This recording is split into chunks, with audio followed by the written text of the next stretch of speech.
учение свет, не учение тьма.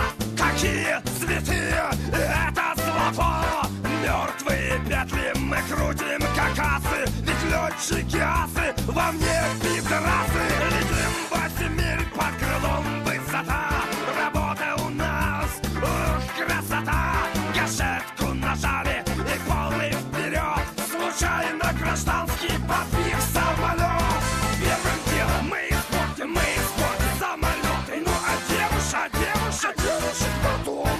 Первым делом мы испортим самолеты. Ну а девушек испортим мы потом. Вчера ПВО совершила подвиг.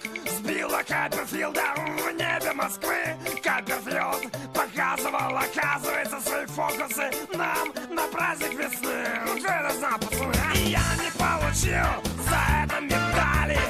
И пацаны не получили наград. Но это ничего, мы не пострадали. Простые советские летчики асы. Первым делом мы испортим самолеты. Ну а девушек потом. Первым делом мы испортим самолеты. Ну а девушек испортим мы потом.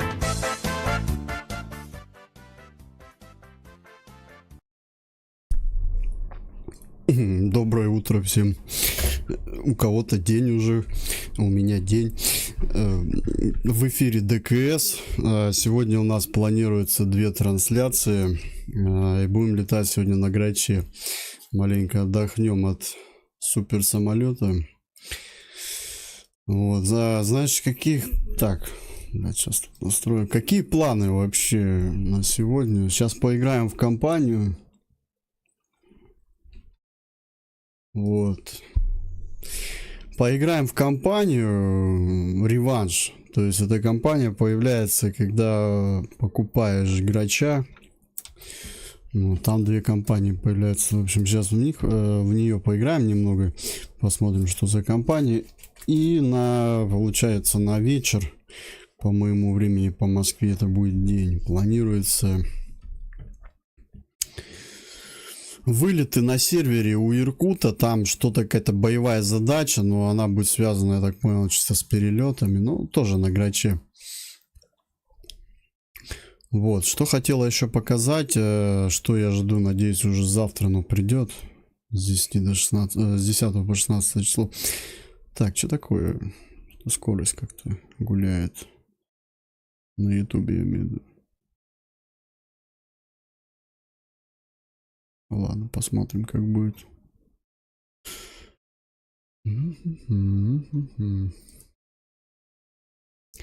Придется, наверное, все-таки маленько убрать.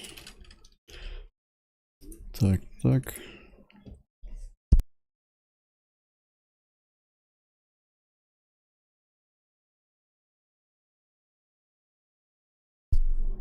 Понизил немного качество. Хотел наоборот повысить, но я говорю, это надо одну площадку использовать, на 3 не получится. Так вот, что я жду? Да, это недорогое, но оно, я думаю, мне пользу даст по сравнению с тем, что у меня есть. Сейчас.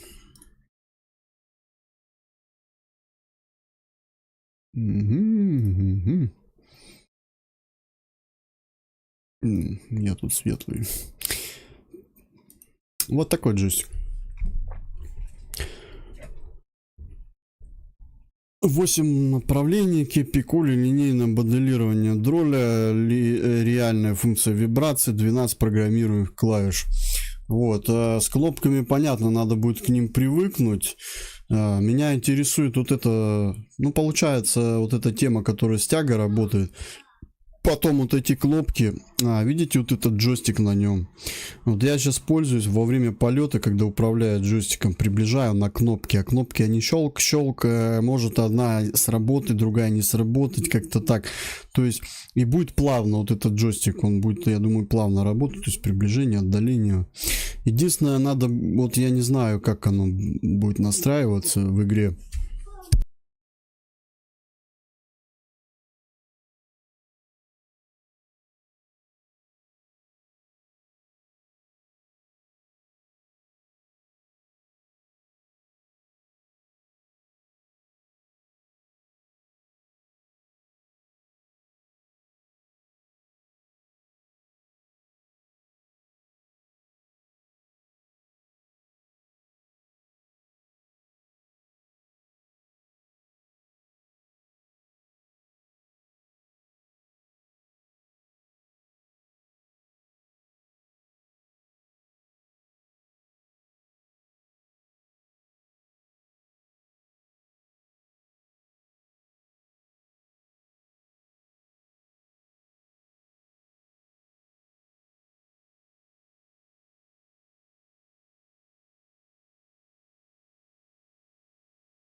Так, я здесь отвлекся немного. Ну, в общем, такой вот джойстик. Вот. Посмотрим, как он работает.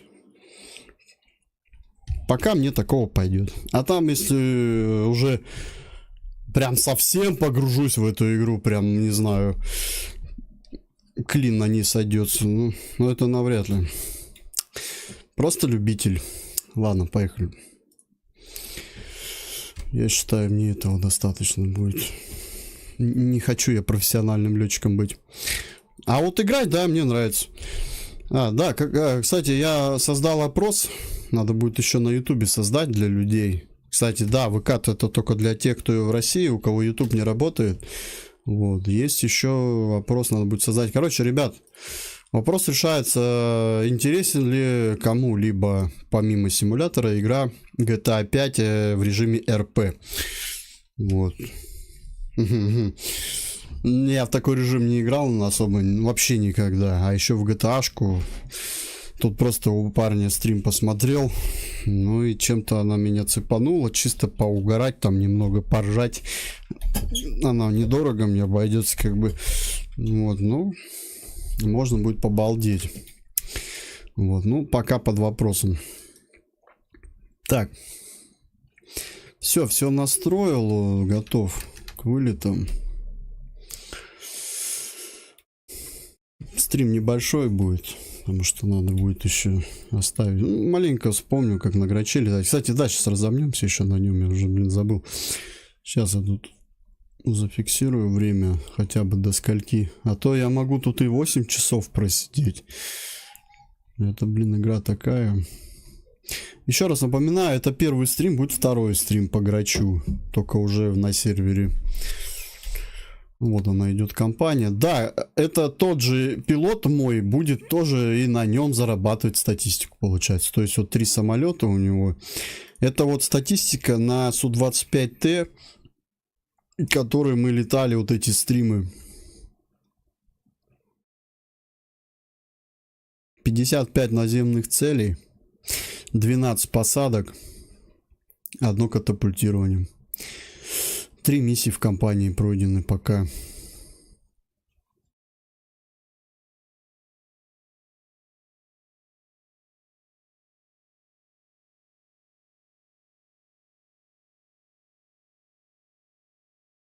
Су-25. Это вот тоже, когда миссии на Су-25 какие-то проходили, статистика все равно осталась. При том, что еще на полигоне летали. Здесь наземные цели 19, 2 посадки и 1 катапультирование.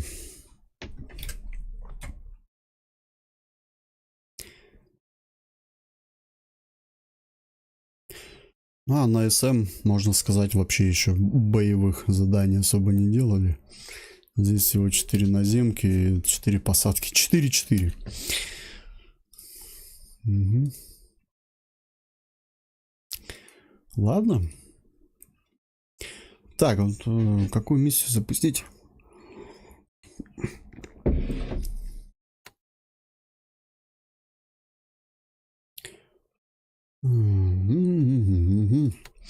Так сказать, для разминки перед кампанией.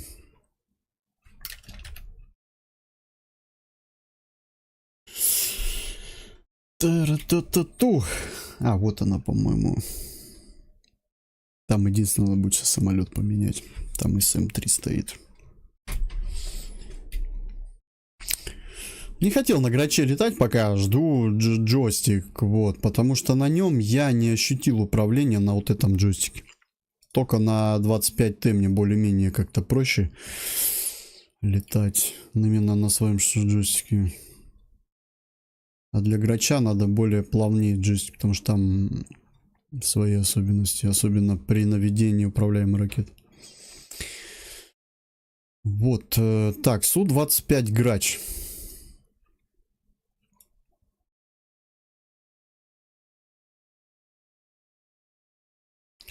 Камуфляж можно подобрать. Тут иркутовских полно всяких. У него есть такой вот камуфляж. Давай такой поставим. Так, ну прежде чем вооружение брать, надо посмотреть, что я тут буду уничтожать.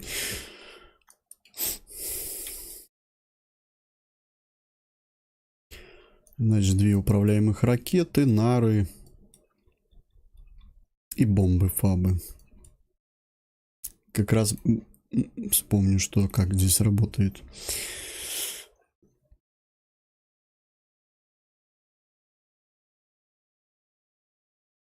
Я забыл даже, как у него... А, вот сейчас вспомнил, как стекло у него опускается. Короче, у меня на кнопке, где врубается шквал на Су-25Т, я поставил, здесь у него стекло опускается, поднимается. Вот это коллиматор его, этот, блин. Так, вооружение.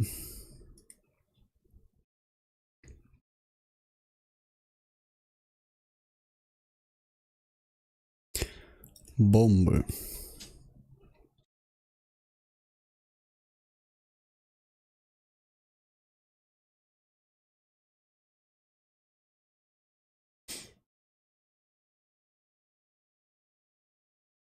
Ракеты.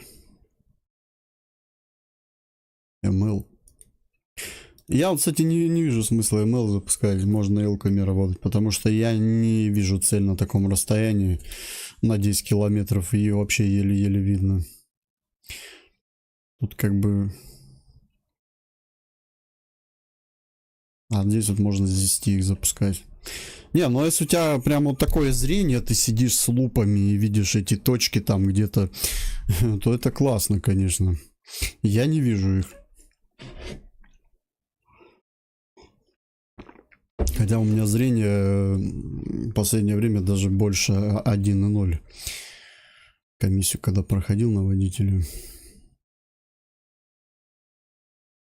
А может, я специально просто глаза портить не хочу, не всматриваюсь. Так, что тогда МЛки, да, поставим. Ракеты С-13. Здесь можно вон, многоцелевые. Их много. С-13 хорошие ракеты, но их мало.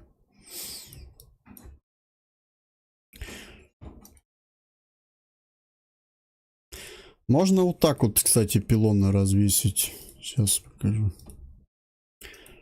Топливные баки, допустим, сюда.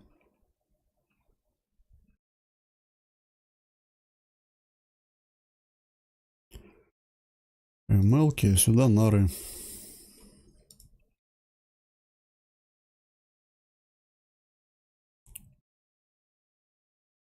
Самолет готов. Пойдем. Вспомним, что это за аппарат. Ну, а что его вспоминать? По идее, это тот же Су-25, как все, только более простой, я бы так сказал. Более простой в плане... Видишь, стреляешь. Все. Увидел, стрелял. Пострелял, так сказать. То есть здесь особо им разведку не проведешь. Если только визуально вот так летать, вот так вот... Вау, там всматриваться. А так, ну, у него нету ничего увеличенного, ни биноклев, нифига. То есть вообще этот самолет, по идее, должен работать по наводке. Снизу, допустим, авианаводчик или, не знаю, беспилотник сейчас в наше время проводит разведку, указывает цель, а этот уже летит ее уничтожать. Вот, при этом как бы летит он вдвоем на низких высотах, допустим, 2 самолета. Потому что один он не сможет летать, у него даже зеркала особо, ну там, короче, все плохо в этом плане, мне кажется, его собьет ПЗРК, ЗРК. Я говорю, вот его использовать только надо там, где нету ПВО и там, где уже будет указана цель, все. Ну, опять же, это мое личное мнение. Здесь, вот я по игре вывод сделал, в жизни не знаю, не летал в жизни особо, вот, а по игре вот я такой вывод сделал. И вот эти тут, вот я могу летать на низких высотах, до меня никто не сбивает. Так ты видом третьего лица пользуешься, вот и все, вот ты летаешь. А ты убери вид третьего лица, летай от первого, я посмотрю, долго ли ты пролетаешь на нем. Тебе ПЗРК сразу в жопу даст, ну ты даже не почувствуешь пуска его. Я просто заметил, видите, здесь даже вот мы на сервере летаем, я вот уверен, там игроки некоторые играют видом третьего лица. Я-то, видите, от первого стараюсь играть. Поэтому мне и сложно. Я вообще хочу Иркуту сказать, чтобы он вырубил вид третьего лица. Просто будем играть от первого и посмотрим, как будет пилотирование идти. Мне просто интересно. Конечно, от третьего лица ты можешь вот так камеру выставить назад. Самолет летит, ты смотришь вниз. Ой, ракета, чих-чих. Ой, ракета, чих-чих. И ЛТЦшечки выпускать. Чё, почему бы так не играть-то? Ну, а ты научись вот от первого лица. Когда не знаешь, что там у тебя в жопу летит сзади. Тогда будет интересно. Вот к чему я стремлюсь. У меня вот такой стиль игры. Ну чё, красавчик. Мне нравится, как он внутри выглядит просто. Вот его вот эти зеркала, они смотрят вниз, блин. Сам самолет выглядит красиво внутри. Мне нравится, как он выглядит, как приборы у него. Все так отображается. Пилот у него сидит. Все вообще здорово. Вот что касается именно просто полетать на нем, это классно. Вот что касается боя, надо к нему, блять, очень долго привыкать. Эта машина, еще раз говорю, для меня, вот если сравнить с самолетом Су-25Т, ну, то же самое, как, допустим, стрелять с калаша и стрелять с СВД. Да? С калаша надо всматриваться, искать, на подавление бить. Допустим, да? А с СВД прицельчик, в прицельчик посмотрел, о, цель, пух, снял, ушел. И приближаться не надо.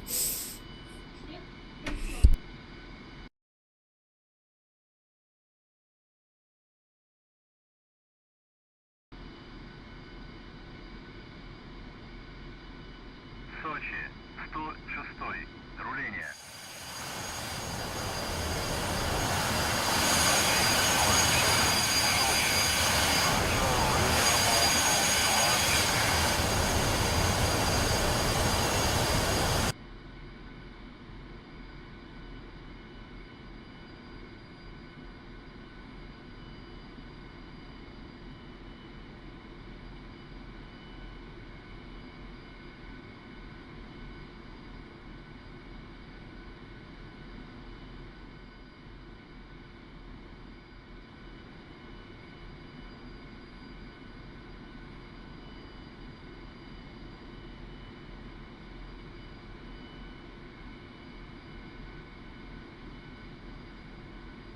Блин, думаю, где у меня дальномер? Все, вот он. Цель, этот лазерный целеуказатель называется здесь. Так, первым, что я буду работать, это, конечно, управляемыми ракетами. Вот стекло опускается.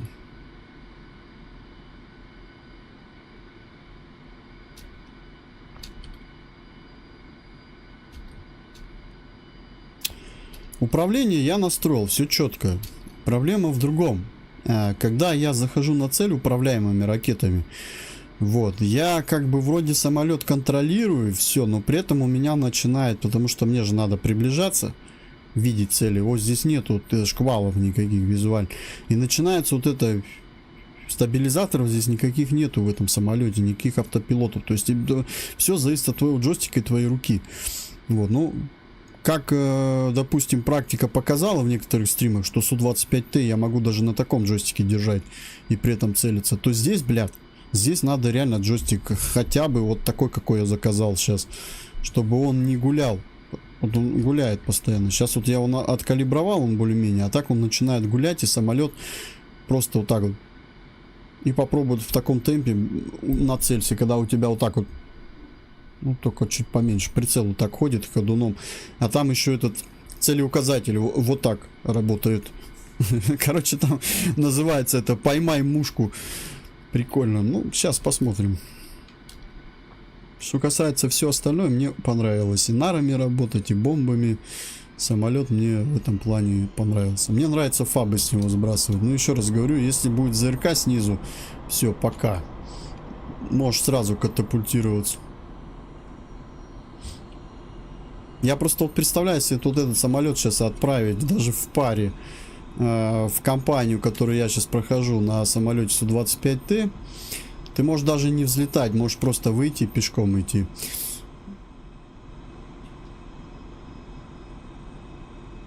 Либо как машина на дороге ездить, чтобы тебя только... Хотя нет, тебя зенитки собьют. А чё вот кто-то думает, что на низких высотах классно летать? Нет. Нифига. Там зенитки. А зенитки тоже сбривают еще хлеще. От зениток не поможет тебе ЛТЦ. От ракеты хоть можно ЛТЦ использовать, а от зениток нет. От зениток только высота помогает. Либо если ты летаешь на низкой высоте, только если какие-либо укрытия, там гора торчит, деревья мешают, как-то там лес между вами. Вот, если ты окажешься... Он маневрировать еще сможешь, согласен. Но это, блин, надо хорошо постараться, смотри, какая зенитка. Так что много особенностей интересных. Ну, ладненько. Так сказать, ну, я должен здесь в игре летать на всех С-25. Тогда мне будет интересно.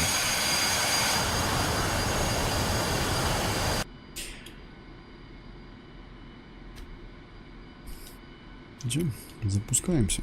Сочи, 106-й, взлет.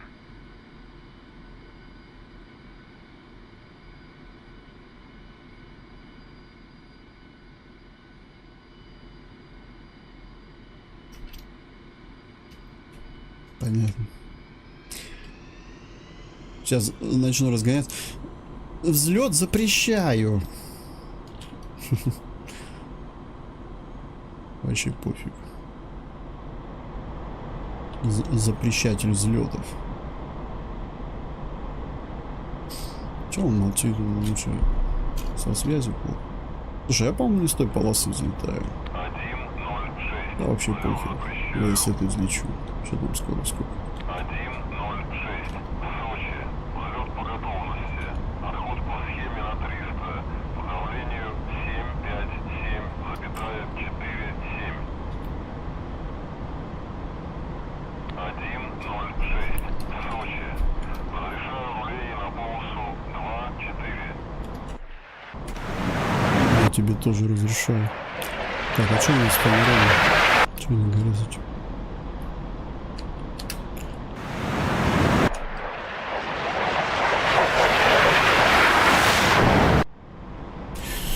Я тебе тоже разрешаю, рули отсюда. Да блин, я не знаю, почему на этом аэродроме постоянно на ту полосу постоянно выруливаю на нее. Потому что он коряво сделан. Все аэродромы как аэродромы, а там какие-то лабиринты понаделали, блядь. Не могли нормально сделать прямую дорогу до полосы. Мне тут надо вот этим заниматься.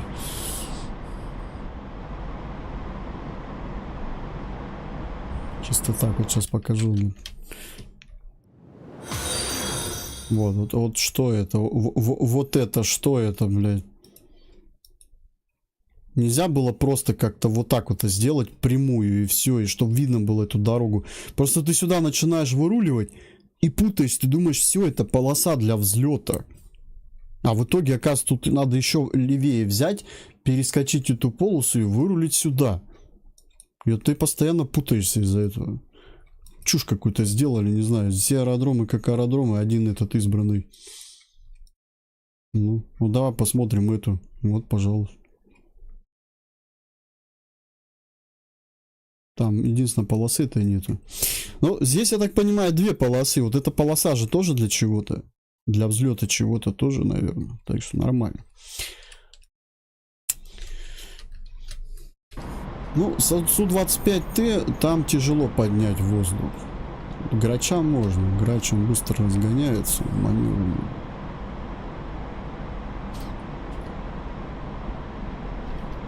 Так, значит, ракеты.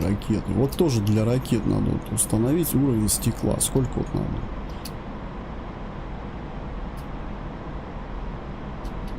Что это я делаю? Можно пилота выбирать. Нет, здесь я с пилотом летаю. Мне нравится с пилотом здесь. Так.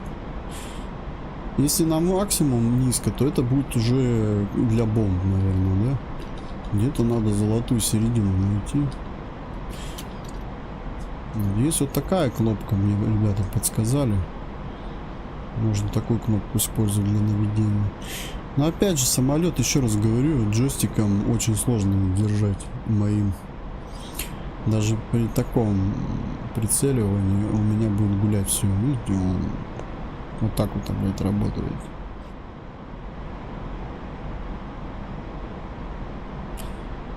Ладно, будем все равно тонус держать. Я не знаю, может завтра придет джойстик, может вообще через дня 2-3, как они этого доставят. С 10 по 16 число. У меня уже отпуск 16 заканчивается. Так, вооружение ставлю, управляемые ракеты ставлю. Высота 2700 ставить. Прицел, наверное, придется поднять.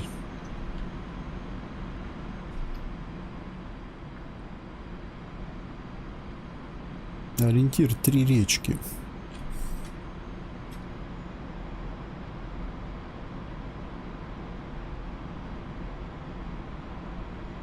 Здесь одна. Даже точно 3 речки? Да.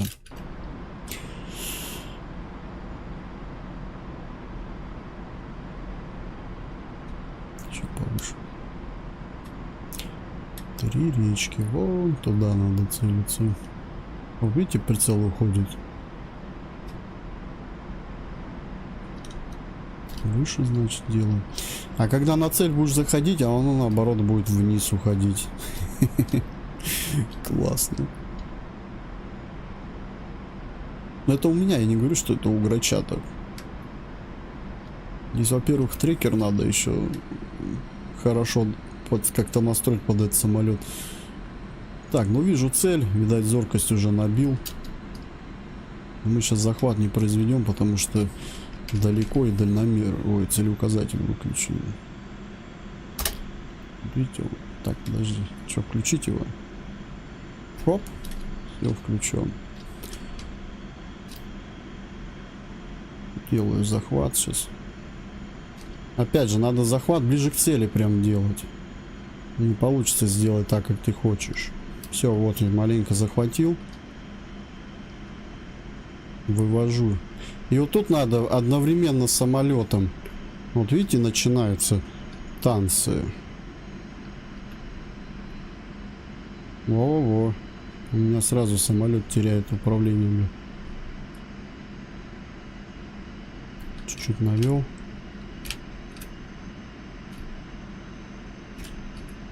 Блять. Ты можешь не гулять? Это пипец какой-то. Давай уже, запускай что-нибудь. Все, пуска тютя. Ты не сможешь ее запустить, ракету, потому что она не будет работать на таком расстоянии. Вот и все, весь фокус. Не знаю, блять. Слушайте, а вы видели хоть разу кто-нибудь в реальной жизни, чтобы грач работал управляемыми ракетами? В игре он работает, в жизни что-то я не наблюдал, по-моему. Надо почитать. Вот сколько я видел, что он нарами и бомбами работает, это да. А вот что управляемыми ракетами, по-моему, я такого не видал. По-моему, это только здесь, в ДКСе мы такие фокусы проводим. Надо будет почитать сейчас.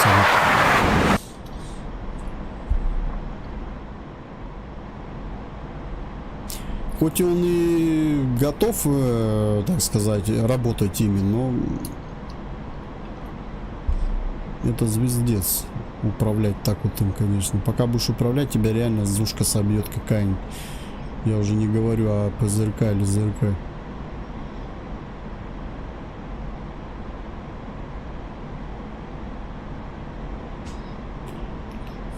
Вот сейчас у меня самолет начал это. То есть даже не вот так вот, а змейкой летать, блядь. То есть его надо было доворачивать, я так понял. А у меня рука-то занята. У меня все руки заняты. Надо для ноги клавиатуру взять, чтобы это нормально рулить еще. Подожди, педали для этого надо, да, кстати. Педали подруливать. Тогда да. Вот сейчас чуть-чуть бы маленько правее бы довернуть, и все, мог бы навестись. Пришлось креном заниматься. Так что... Я не говорю, что самолет плохой, просто он очень сложный. Я считаю, его надо использовать вот именно по назначению. В плане не ракет управляемых, а он должен как бомбардировщик быть. Вот. Либо нарами работать на удалении. Кстати, на удалении еще не работали. Надо научиться на удалении работать нарами.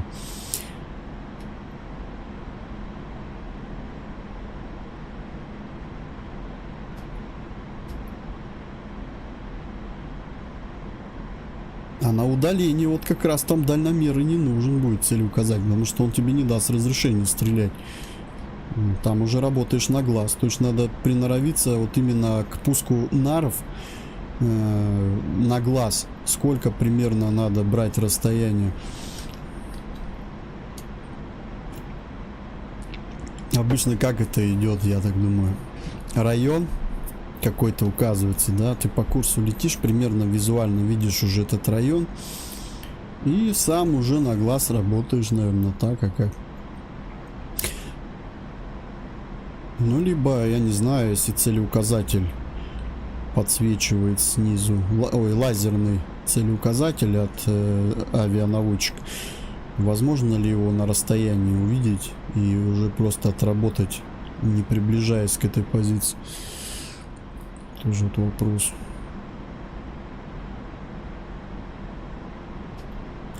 Ладно, иду на второй заход.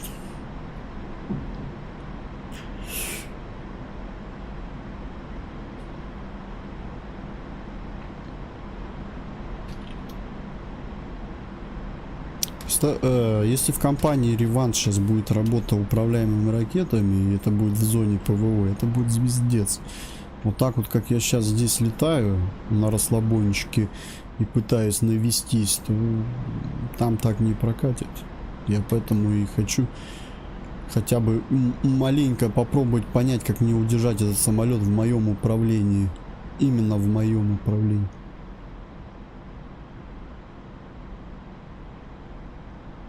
Так, погоди, где вообще? По-моему, я далеко улетел, да? Угу.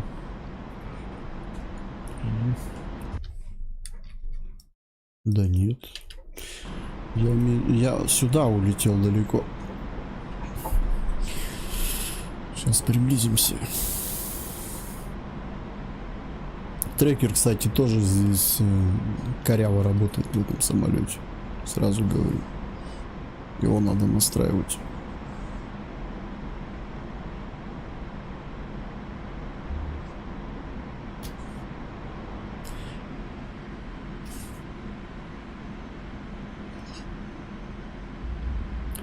Так, наблюдаю это побережье.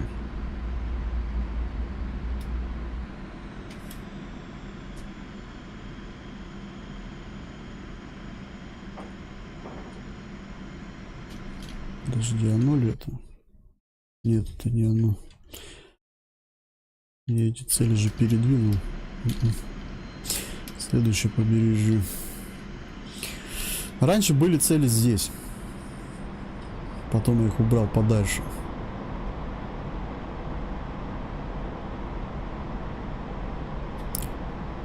Цели получается вон там.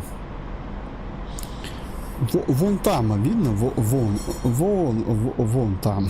Видно цели? Вот и я примерно, когда первый раз сел на Грача, я также, ну где-то там, вон. Где-то там.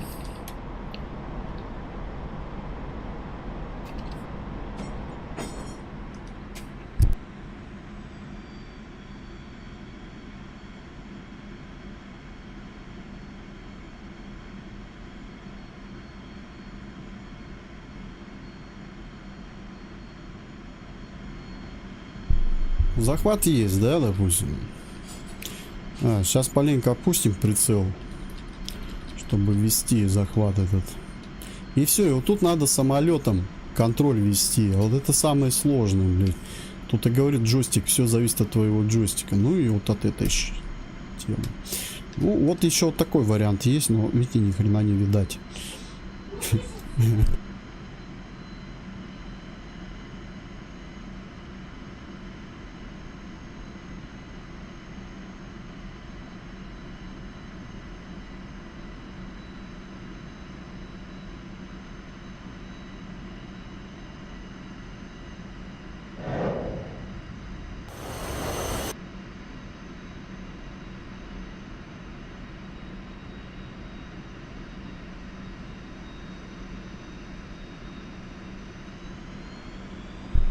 С трудом. Честно, с трудом вообще. Говорю, у меня самолет вот так вот летит, блядь. Как это его удерживать? Джойстик вот так вот и с ним пляшет. Попробуй попади. При этом тягу в ноль, закрылки маневренные работают. Очень сложно совмещать самолет с трекером. С трекером и... Чисто управление подводит. Вот и все. Так он простой. Реально простой. Управление подводит именно с ним.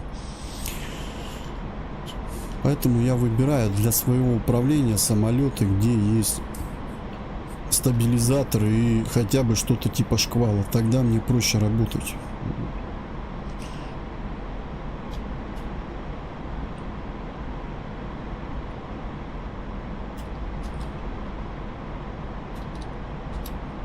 Так, -1 Абрамс.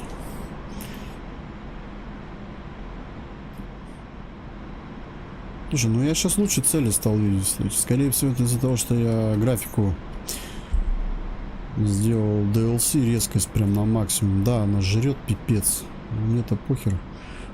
Как бы у меня тянет нормально. И все, я сейчас вижу танки лучше на расстоянии. Предыдущие разы, помню, летал, и мне размыло, мыло было на расстоянии. Я не мог увидеть точку. Сейчас точку я вижу. Скорее всего, пацаны на резкости гоняют. У них резкость стоит. Они цели видят. Вот и все. Еще одна фишка. Здесь надо на расстоянии, чтобы все было резко у тебя. Тогда ты будешь видеть.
Это уже опыт маленький.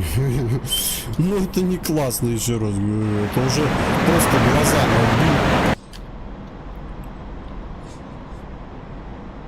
Нет, джойстик надо здесь. Прям тяжело им управлять было. Пипец, держать его постоянно. Он как этот ходуном ходит. Так, ну что, Абрамса я отработал.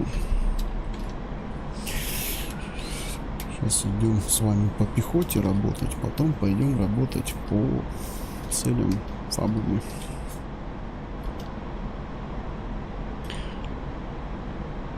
Да, нары выставлены. Интересно, а вот эти пуски здесь, они на нары влияют, нет? Или это только на бомбы?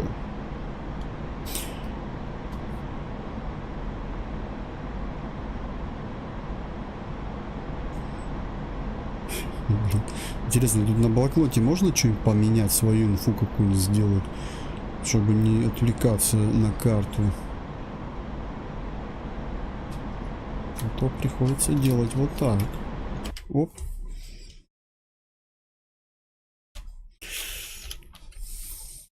Дальше цели на том же побережье.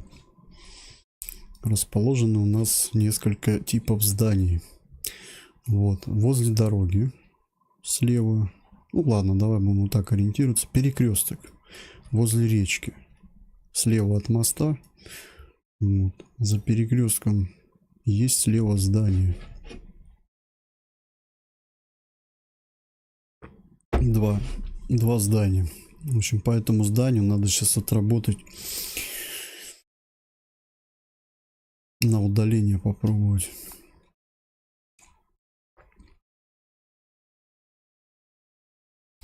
Надо как-то отработать так, чтобы, не знаю, либо сбоку поразить, либо потому что если стрелять по зданиям, не факт, что ракета попадет в цель, потому что для них это как укрытие. Здесь пехота находится. Ладно, работаем.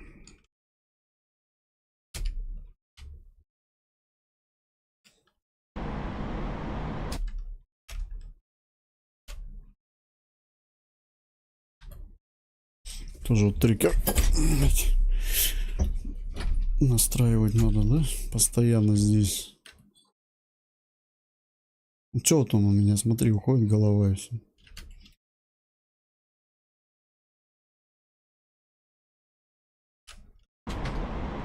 Я когда летал на этом самолете, я думал, у меня с трекером проблемы. Нет. Что под этот самолет надо настройку свою. Постоянно у меня уходит куда-то здесь.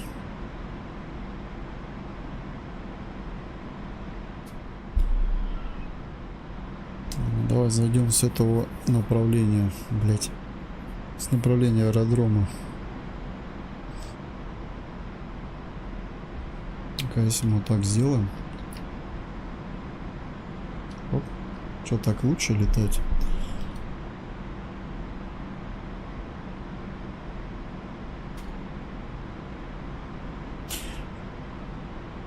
Что особо как бы мне разницы нету, что так, что так. Я на 25Т летаю, у меня же там нет пилота внутри.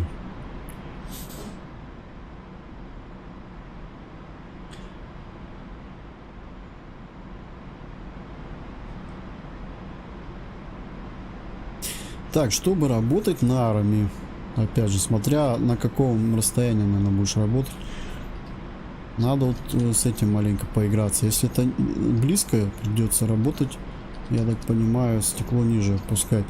Вот, но я хочу сейчас отработать на удалении. Я не знаю, какая дальность поражения у этих наров. Но это понятно, работа будет не по прицелу, это однозначно. Надо будет выше брать. И вообще, я считаю, надо мне сейчас будет создать полигон тоже небольшой и работать, уметь работать по целям на удалении, а не по дальномерам всяким целеуказателям. Я хочу привыкнуть к этим самолетам, чтобы они ну как на глаз отрабатывать, допустим. Это привыкаешь со временем.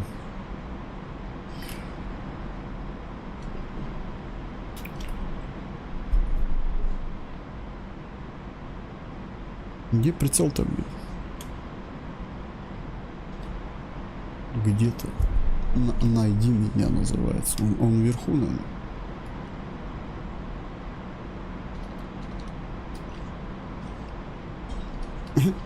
Что за хрень?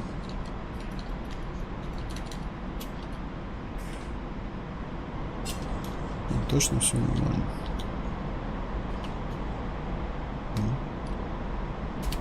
Режим земля, воздух земля. НРС.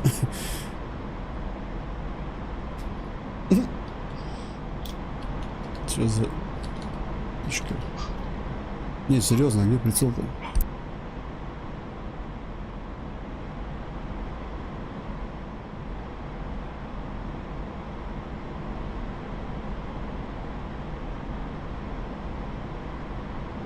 Когда он у меня уплыл?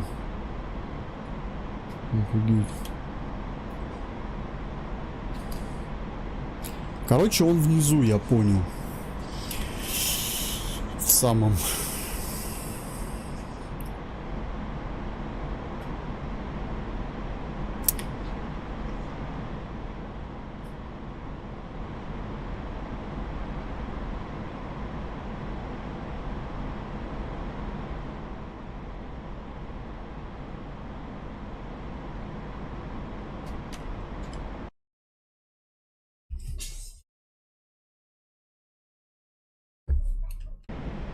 Вроде где-то там.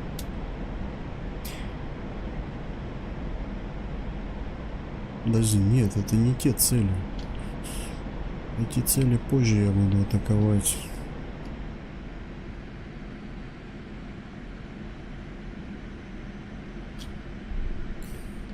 Какого расстояния надо поразить цель?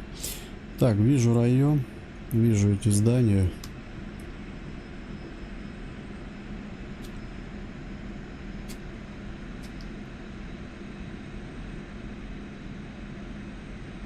Тоже надо этот прицел держать, да? Пец. Его ловить здесь надо постоянно. Вот так вот хоп, сделал. Хоп, начинаешь ловить. Опять чуть-чуть нырнул. Начинаешь ловить его опять. Еще маленько нырнул. Ловишь.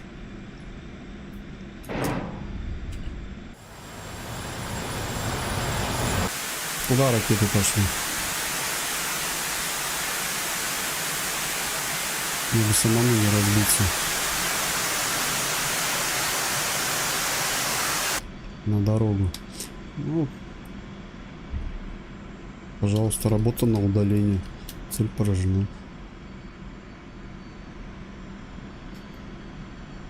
И вот так вот набиваешь руку без дальномеров всяких. Потому что иногда приближаться к цели опасно. Асы на этих самолетах, они не летят близко в зоне. Зачем им рисковать? Они летят на низких высотах. Либо если им надо отработать нарами, они набирают высоту где-то безопасной территории и работают на удалении. Вот и все.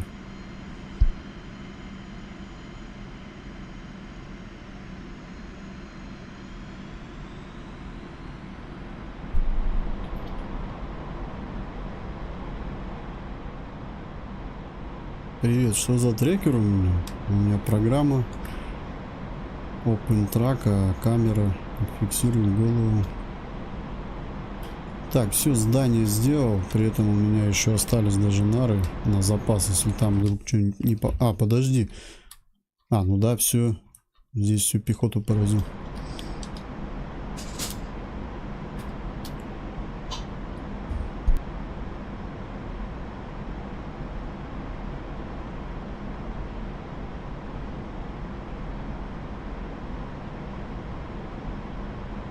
Сейчас работаем фабами. А, вот, подожди, я вижу вот эти залпы. 1, 02, 03, 04. Что за залпы, я не помню. Тоже там в тренировочных про них рассказывали.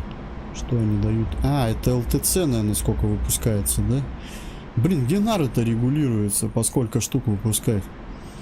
Там же тоже можно выпускать по одной, можно, блин, сразу очередь запустить. Вот надо понять. Бывает тут С8 ставишь, они бруть, и все, их нету. А зачем мне вот эти бруть? Парочку надо выпустить и все, да?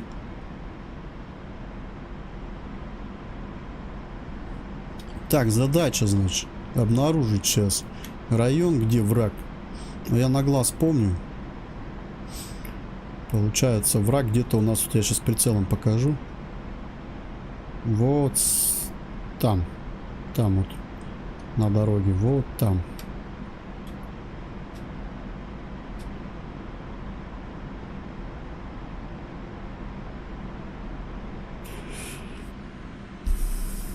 Работаю бомбами.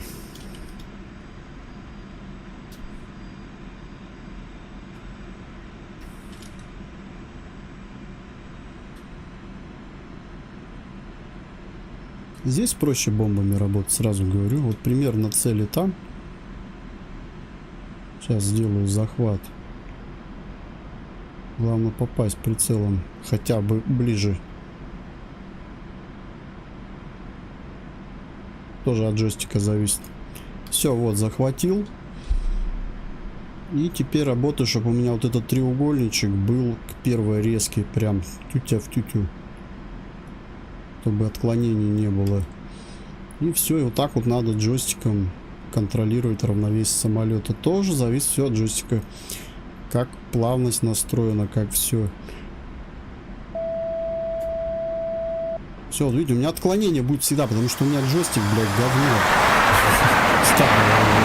Я жду просто, когда заказ придет.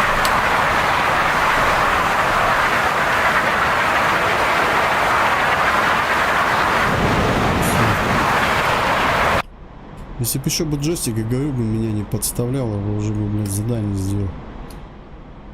Ну что, руку набил даже на нем. Все, еще одну бомбу сбросим, ну. Можно нарами опять на удалении отработать, но у меня перевес. Не хочу триммерством заниматься. Так, посмотрим, сильно выходит.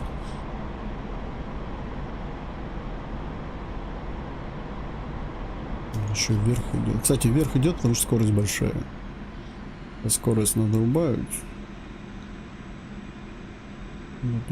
До 500 хотя бы.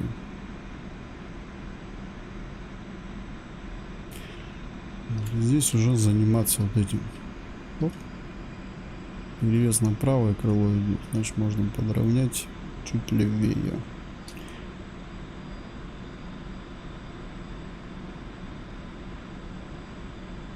Очень комфортно сбрасываются на этом самолете фабы. Вот если использовать бомбардировщик, именно обычных бомб, то лучше использовать его. Если же использовать ракеты прицельные, допустим, управляемые ракеты, кабы, то я бы лучше бы использовал самолет, допустим, Су-25 СМ-3. Ну, Су-25Т на вооружении его нету. Су-39, по-моему, тоже уже на вооружении нету. Но я так понимаю, сейчас самый оптимальный вариант это Су-25 СМ-3, который имеет что-то типа шквала. Как она там на СЭ как-то называется у него эта тема. Но у него проблемы с этим. Автопилотов нету. Шквал, чтобы использовать хорошо, типа шквала, желательно бы, конечно, чтобы самолет-стабилизаторы были хотя бы какие-нибудь горизонтальные, чтобы проще было не на самолет отвлекаться, а на прицеливание.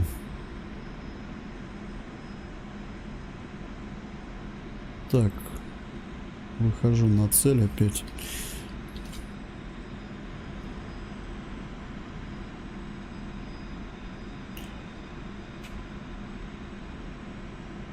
Высота большая, наверное, может не зайти. И перелет может быть.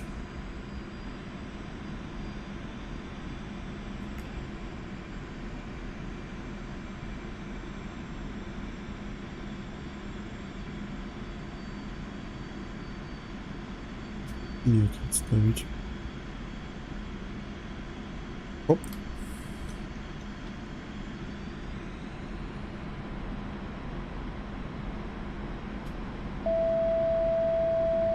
Давай, давай. Опа. Все, пошла. Попробуем маленько на расстоянии сбросить. Далеко будет разброс, нет? Вообще в яблочко.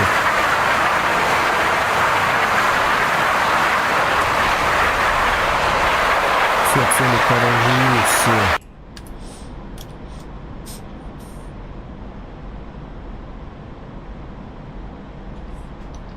Этот самолет я люблю за фабы. И вот его хорошо используют там, где скопление вот этих всяких машинок, пехоты, допустим, да, вот до хера всего в игре. Чтобы ракеты управляемые не тратить и нары те же, допустим, да, просто бомбу сбросил одну и все, и пошел домой. Ну, опять же, если, конечно, высота позволит.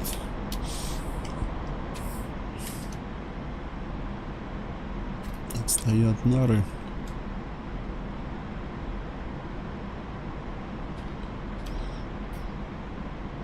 Ну, сейчас бессмысленно стрелять ими, наверное, потому что цели нет. Мы не сможем подтвердить попадание. Так что не вижу смысла ими работать. Все, возврат.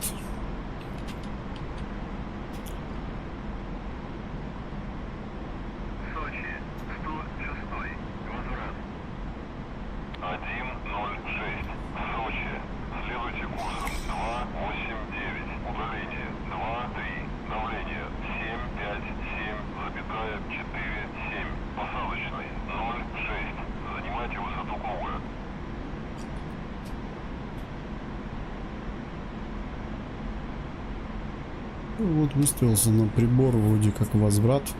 Вот эти 3 лампочки горят. Так, надо тренировать его обратно.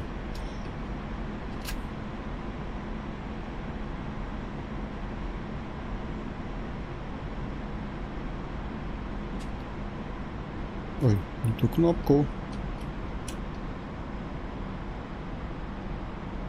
Всё. 3 лампочки вроде как это возврат стоит сейчас. Вот по вот этому прибору сейчас лечу. На направление устраиваюсь. Я подожди, или не так? Ёб твою мать. Тихо, тихо, тихо, тихо.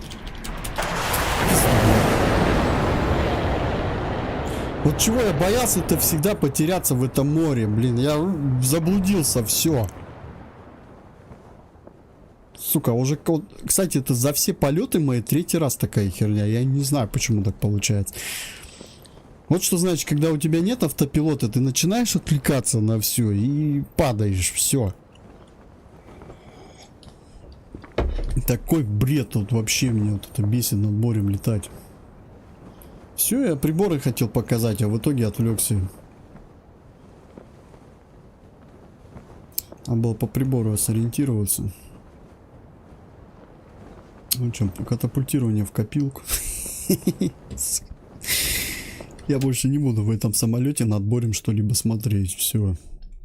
Это полный бздец. Надо было паузу нажать. А я говорил. Стрима 2, наверное, назад или 3, когда я буду сейчас начинать эту кампанию. У меня бывает такое, начинаю летать, если отвлекусь. И самолет не под контролем. У меня нос может оказаться вот так вот. Я начинаю думать, ты чё, куда, как, блядь. Такое, ну, море-то получается. То есть оно сплошное. И там нету ориентиров, блядь, где небо, где земля. Я говорю, только приборы спасут. Еще скорость, если большая, может не вывернуть. Я почему не это скатапультировался? Потому что я мог бы не вывернуть. А пилота терять нам нельзя. У нас игра с одной жизнью идет. Неважно где, в редакторе, без разницы. У меня выключено это неуязвимость, я же его вырубил. Блять, вот второе катапультирование, ё-моё, заработал. Чисто из-за того, что не справился с управлением. Ну, задание я сделал боевое. Че, пойдем компанию тогда играть. Там будем уже в бою практиковаться. Ну что у нас тут получается? Что за реванш, что ли?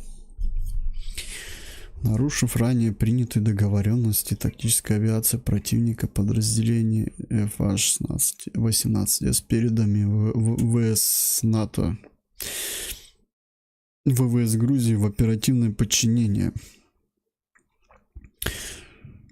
18.07 в период с часу ночи до часу 30 нанесла массированный удар по батареям ПВО армии Абхазии в районах Гали, Ачемчира и Сашамугия с целью усиления объединенной группировки войск Абхазии и РФ Запад. Столько всего, блин. Перечисление всего. Эти типа перечисление этих подразделений вообще. Мотострелковая бригада. В конце вот вижу РСЗО Град Абхазии. В ее состав решено включить подразделение 811 Адлер. В этот же период составами РСЗО и ствольной артиллерии уничтожены вертолеты ВВС Абхазии на площадках. Блять, столько сокращений, это просто звездец. Это вот, чтобы это все читать, это надо реально быть ну, я как бы, понятно, военнослужащий тоже. Вот прям вот все вот эти расшифровками заниматься. МС, БР, Бубуры, Бу, блядь. Не знаю, по мне так... А если здесь люди играют просто игроки, и они не знают эти расшифровки, не знаю, как-то попроще бы, что ли, маленькое описание. Что вот это за ТБ? Танковый батальон? МСБР. Мотострелковая бригада разведки 105-я, что ли? 825 МСБ. Что это такое? Мотострелковая бригада Абхазии. 96 ОДН. Ну, РСЗО я знаю. Ракетная система залпового огня. ОДН. Что это такое? Я вот тоже вот могу описание. И ЙОПРСТ, ДР, БР, Бубуру, Буру, Бараба. И вот как хочешь, так и расшифровывай. Я считаю, эти всякие сокращенности, ну, если ты создаешь игру для игроков, миссию, кампанию, первой миссии дай понять хотя бы, что это. Во второй миссии уже сокращай. Вот, то есть, ну, ладно. Дальше. В этот период средствами РСЗО и ствольной артиллерии уничтожены вертолеты военно-воздушных сил Абхазии на площадках вблизи Гали и обстреляны блокпосты в районе ТТТ. Ну хорошо, ладно. Окей. Что нам нужно сделать? Задание. Перебазирование миссии называется. Командиру 811 ОШАП. Сука.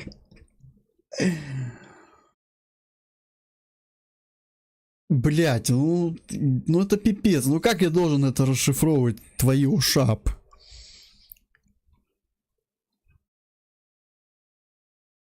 ОШАП.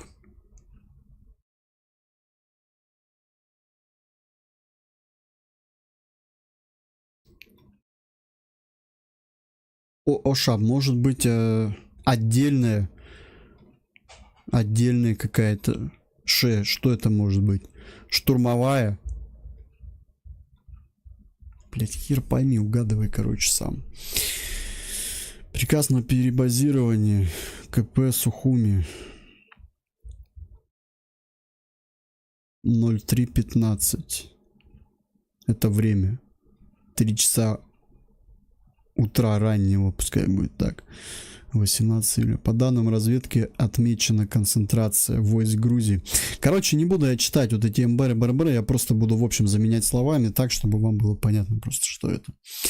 Командиру 811, в общем, наших летных самолетов, я так понял, это к ним относится. Приказ на перебазирование. По данным разведки отмечена концентрация войск Грузии со средствами усиления на южно-восточном берегу река Ингури в районе Кахати. Нарушив ранее принятые договоренности, тактическая авиация противника подразделениями ФА-18С переданы вооруженными силами НАТО ВВС Грузии в оперативное подчинение. Так, подожди, какая задача?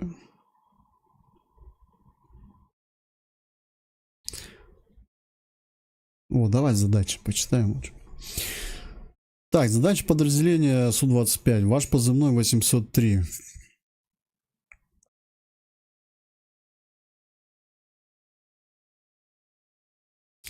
Во взаимодействии со звеном Су-25Т позывной ведущий 866 перебазируется на аэродром Бабушара. Режим полета: высота 550 000 метров, скорость 700. Порядок перелета летным эшелоном. Пара Су-27 позывной ведущего 648 взлетают с аэродрома, занимают высоту. Слушай, а это не вот это ли типа миссия, как сейчас будет сегодня вечером у нас, у Иркута? Перелет какой-то. Он случайно не по основе этой компании ее создал? Что-то как-то это сходится немного с чем-то. Но я не утверждаю. Звено Су-25Т позывной ведущего. О, давай я на Су-25Т лучше полечу. Летайте на Граче. Взлетает с аэродрома Адлер, занимает высоту 550, следует Сухуми. Так, что задача-то основная? Какая? Перечисление 5 порядков. Компания-то, наверное, еще кооперативная, наверное.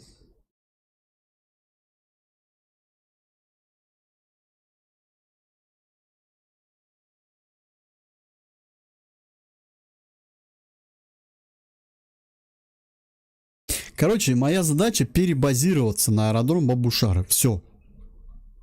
Такая вот задача. Температура плюс 17, ветер у земли 0.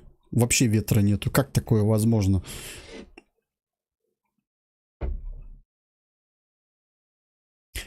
Даже на 2000 метров ветра нету, на 8000 метров. Это как вообще такое возможно?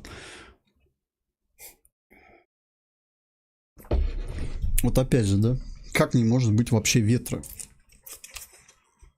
Ветер все равно какой-то да будет, даже на высоте. Маленький даже. Как без ветра? Что-то...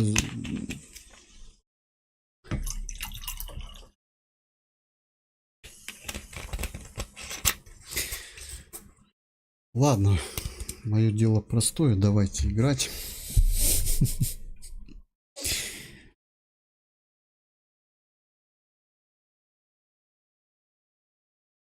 Опа-на. Так, где мой самолет-то?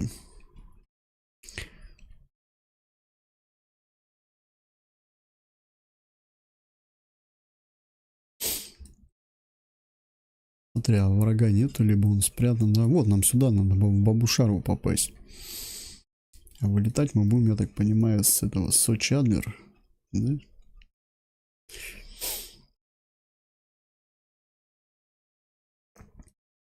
Здесь нету игрока. Здесь все клиенты, я так понял. Да?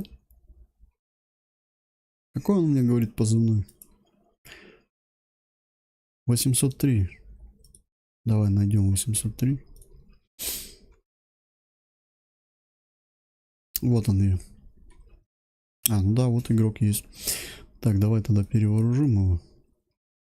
А, ну тут у него стоит какая-то это вооружение какое-то.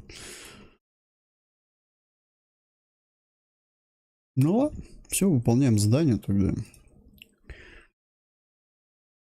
Ну, поехали. Летная обычная, наверное, первая миссия, как разведывательная, наверное, какая-то. Ну, просто так самолет почувствовать. Ну да, после моего веселого падения в море я уж что-то как-то уже это...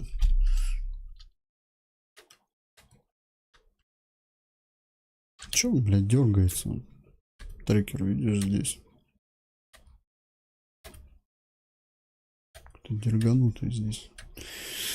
Старт. Разлив, я 866, взлет группе. О, озвучка. 866, я разлив. Взлет группе разрешаю. На старте штиль. Счастливого Пошли.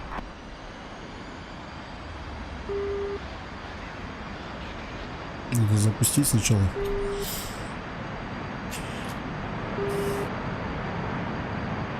Озвучка сделана. Молодцы.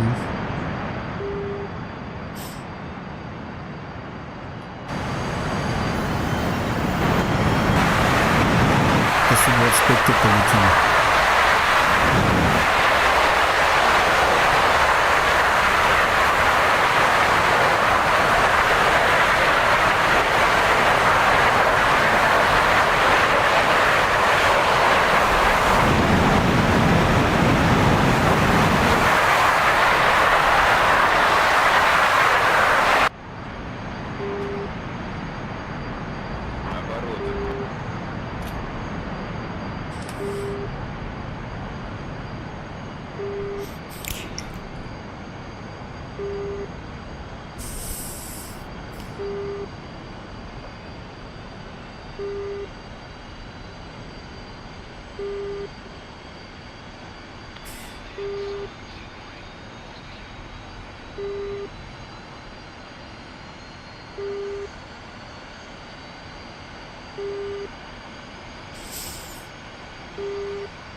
Я типа ими руководить буду, да?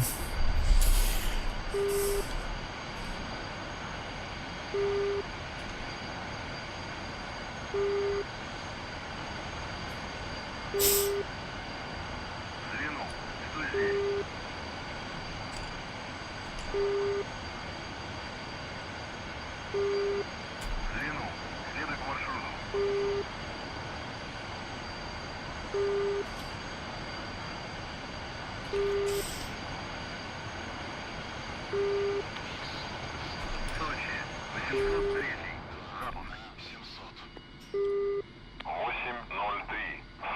Запуск разрешаю.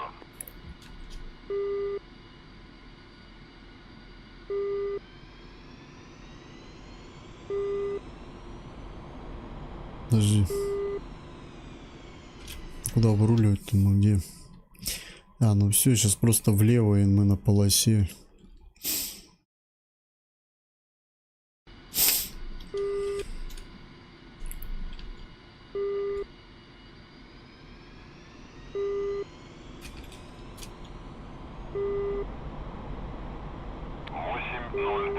Сочи.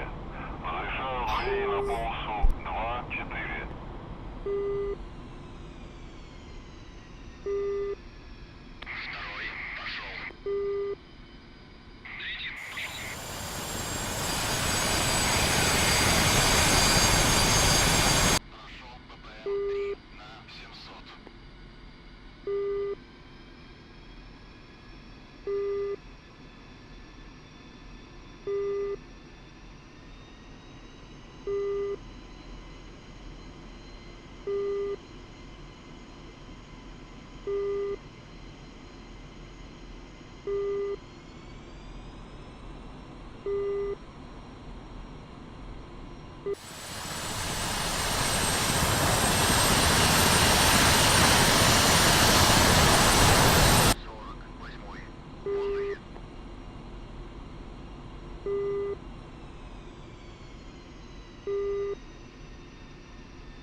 Так как ваше звено только прибыло, и ранее вам не доводилось участвовать в боевых действиях, я кратко расскажу об особенностях боевого применения Су-25.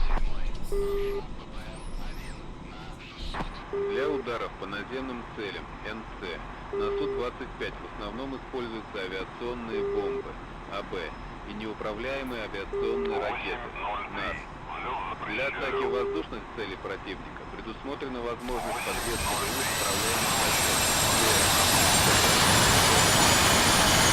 По давлению 7-6-4.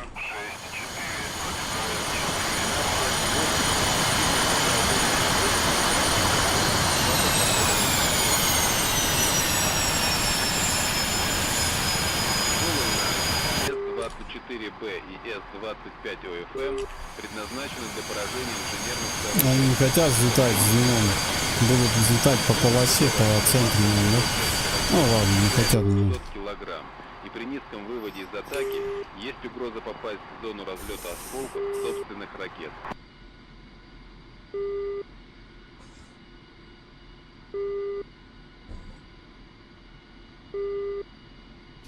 По тяжело бронированным целям имеет смысл использовать кассетные боеприпасы типа РБК или КМГУ с зарядкой ТАБы.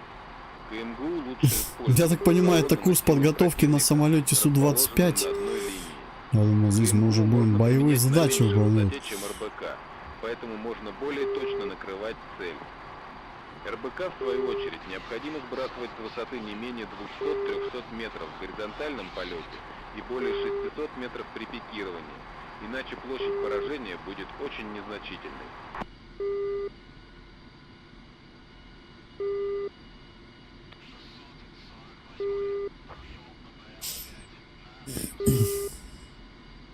Выбор типа боеприпаса определяется характером цели. Так, ладно, я на взлет. Подходит для поражения протяженных Я целей, так понимаю, с которыми возможен прямолинейный надо полет взлетать, в ну. течение нескольких секунд до полной разгрузки контейнеров. РБК можно использовать по точечным целям.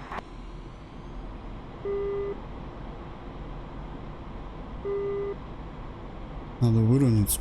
Фугасные авиабомбы необходимо применять с соблюдением требуемых мер безопасности в избежании поражения самолета осколками своих же бомб. Для скоростей порядка 400 км в час.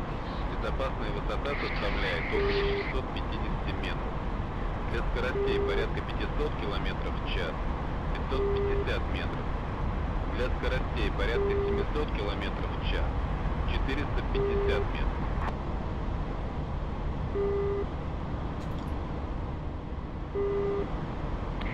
Применять нары следует в пикировании с углом захода 8-10 градусов, чтобы в случае какой-либо ошибки в учете ветра или режима некоторая часть ракет гарантированно попала в цель.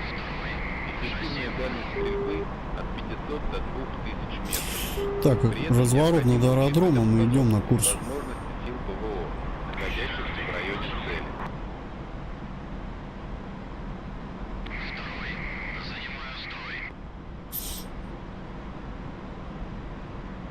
Во время ввода в пикирование или вывода из него нельзя допускать резких движений. Это может привести к за критические режимы полета. Движения ручки управления должны быть плавными, но интенсивными, с контролем угла атаки и перегрузки.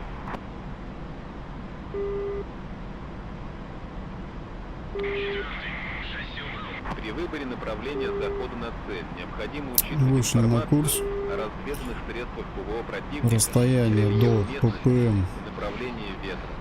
30 При скорости километров. ветра более 10 метров в секунду лучше заходить либо по ветру, либо против ветра.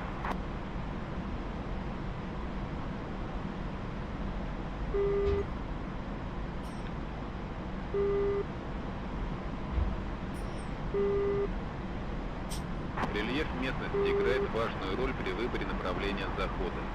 Так, например, при расчете захода Высота на цель 600. необходимо убедиться в отсутствии препятствий на пути выхода из атаки. С другой стороны, грамотное использование рельефа в зоне досягаемости средств ПВО. Например, ход самолета после атаки повысит шансы на благополучный выход из опасной зоны. Высота 600, скорость. Высота 700 уже, скорость 500. Во время захода на цель необходимо учитывать, что противник может иметь скорострельные ствольные системы ПВО, которые достаточно эффективны на встречном курсе. Для уменьшения вероятности поражения ракетами ПЗРК следует ввести отстрел ИК-ловушек ЛТЦ сериями по 2-4 штуки с короткими интервалами. При визуальном обнаружении пуска необходимо увеличить темп отстрела ЛТЦ до 4-6 в секунду, одновременно выполняя противоракетный маневр с перегрузкой. Наибольшая эффективность ловушек достигается в случае их отстрела в сторону подлетающей ракеты, с таким расчетом, чтобы ловушки находились между ракетой и самолетом.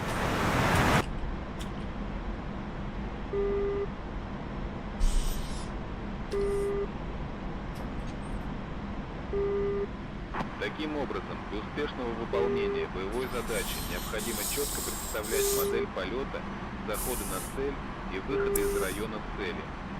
Также нельзя забывать про безопасные высоты и дальности использования авиационных средств поражения, АСП. Помня все это, у тебя будет больше шансов выжить, а остальные мелочи познаешь сам. Их по радио не передать.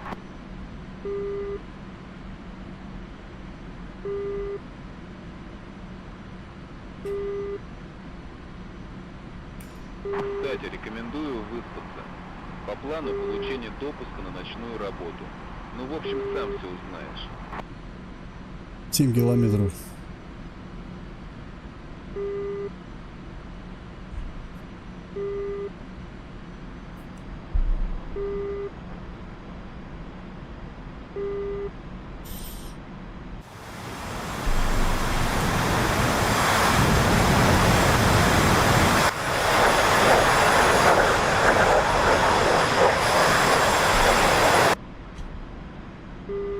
Так, что-то излучает нас. Прямо.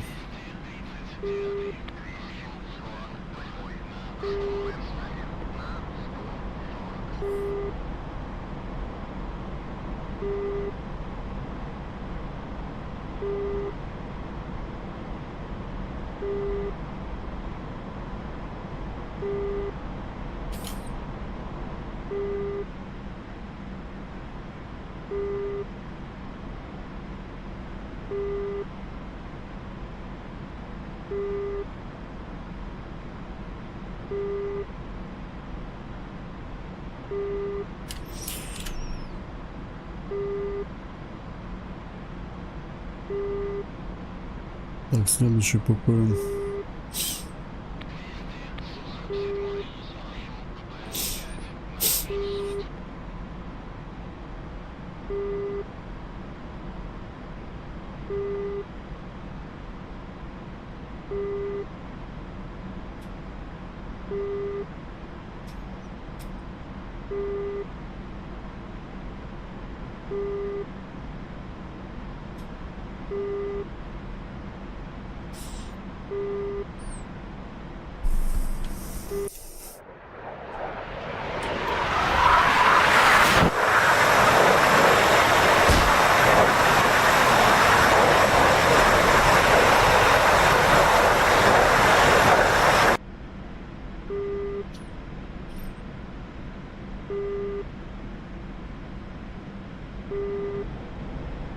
Скорость 700, задача была. Ладно, давай разгонимся 700. Высоту будем держать в пределах 600-700 тогда.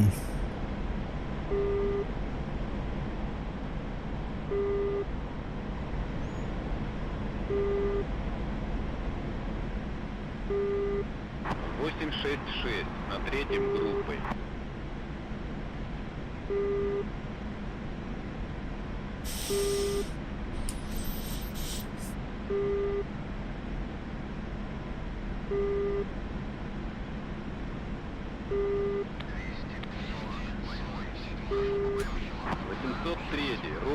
Посадка парами. Кого? Посадка парами. А как вот я им скомандую посадку парами? Либо игра сама логику сделала. Так, мы находимся сейчас. Мы еще не долетели до аэродрома.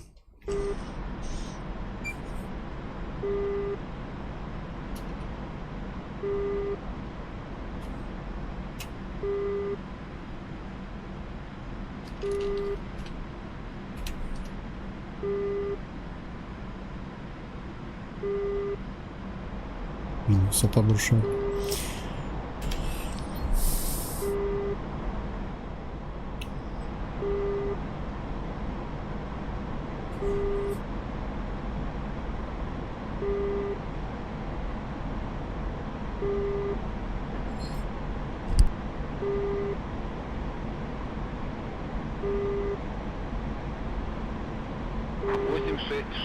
На дальнем, к посадке готов.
Скорость 700, высота 600, следующий ППМ через 13.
В общем, что можно сделать? Нам надо уточнить, сколько в общем ППМок здесь.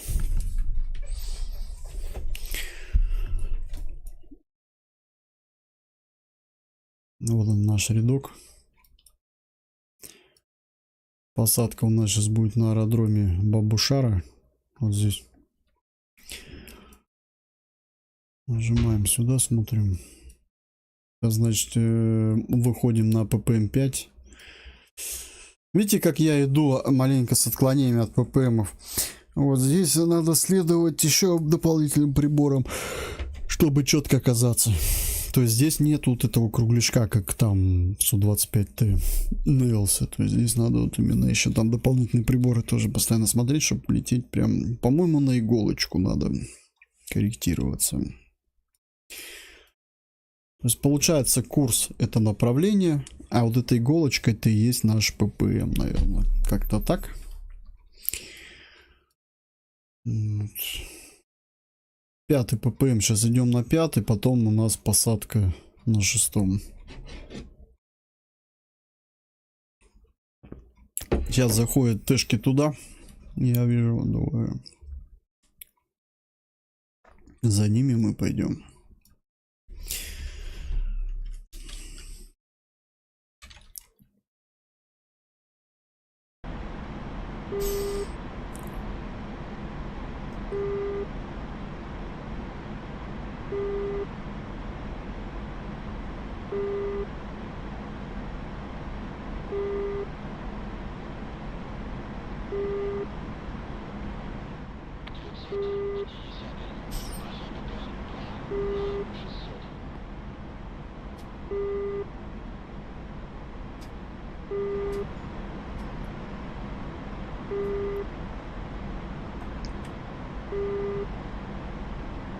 Да, вот иголочка идет рядом.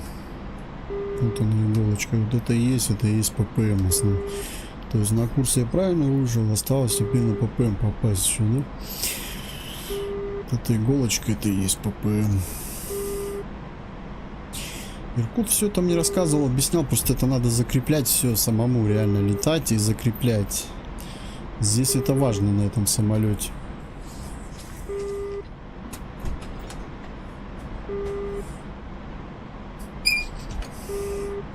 Да и вообще, это почему именно на этом самолете? Если вот взять, допустим, плохую погоду, ночь.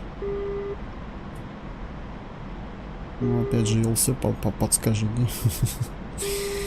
Почему высота такая большая? А вот этот приборчик нам показывает высоту. Он показывает, снижайтесь.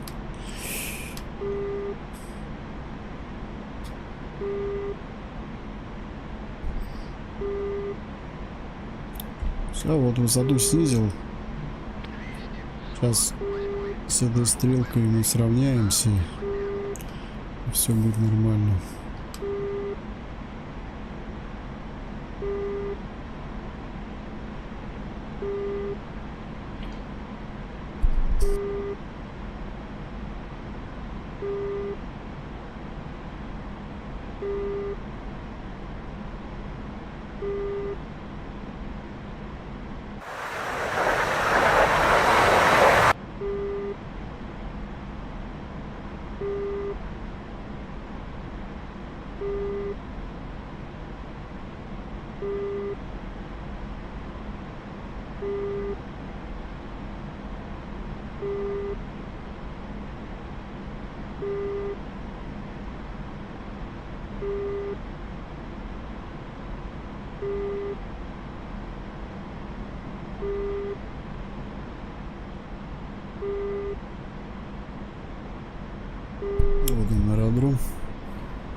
Посадочный, рейс 0. Занимайте высоту круга.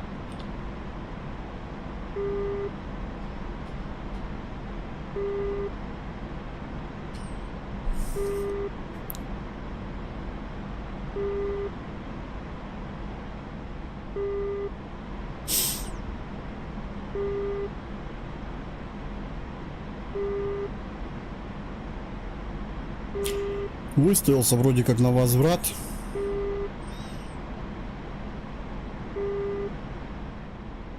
Не знаю, как пары заходить здесь ботами. Они что, со мной будут парно заходить? Ну, кстати, они могут. Да. Тогда со мной один пытался заходить. Я когда его в зеркале увидел, охренел. Я еще сам полосу не занял. Я смотрю, тут соседнее крыло уже. Я думаю, нифига себе. Вот это я кайфанул, блядь. На самолете 125 тысяч, кстати, было.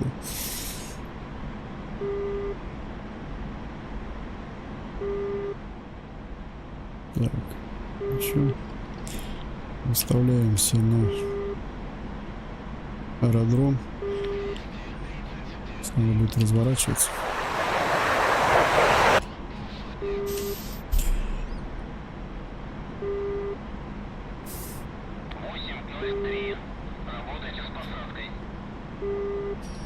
Угу. 8:03. Посадку запрещаю. Уходите на второй круг. А что расстояние не меняется? По идее же должно меняться. Ладно, разворачиваюсь. Какой второй круг? Я еще на первый даже не зашел.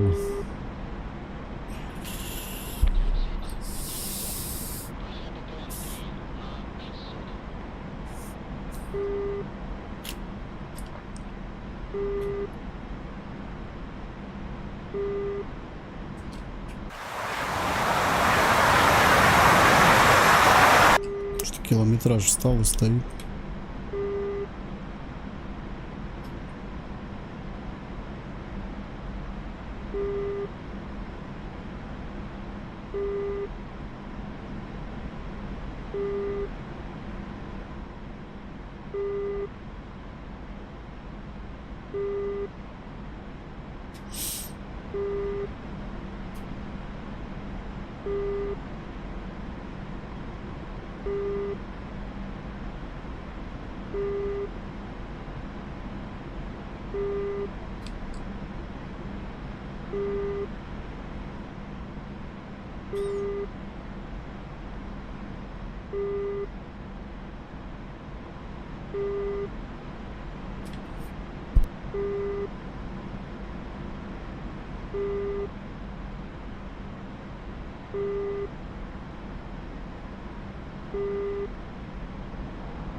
Аэродром вижу, но угол не тот.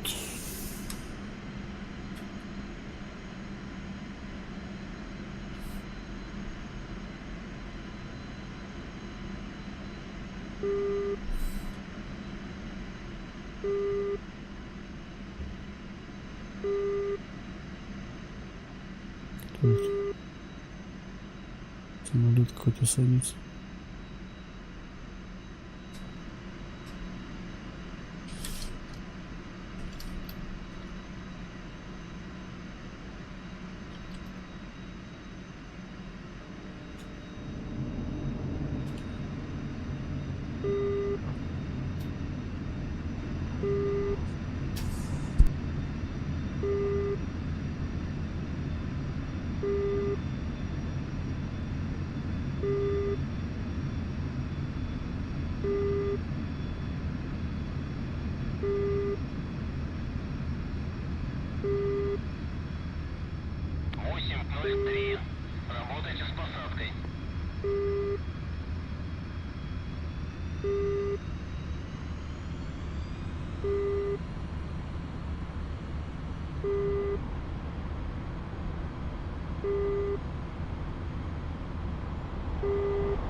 Ну, хоть здесь нормально приземлился по сравнению с предыдущей миссией, в которой я просто разминался. Такую херню сотворил за все 4 стрима финальных. Сколько? 3 стрима, да?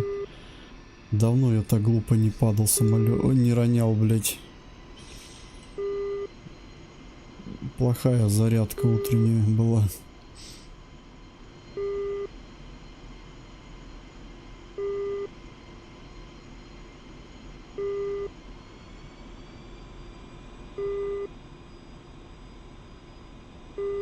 Пойти, пора ли проехаться здесь.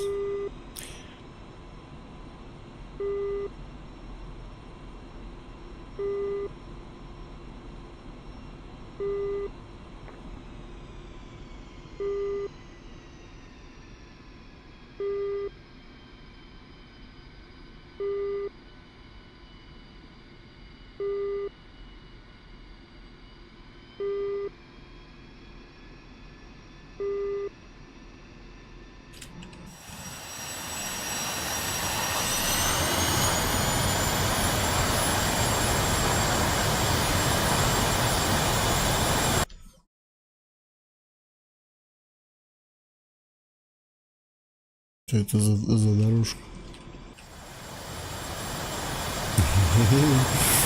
Слушай, ну...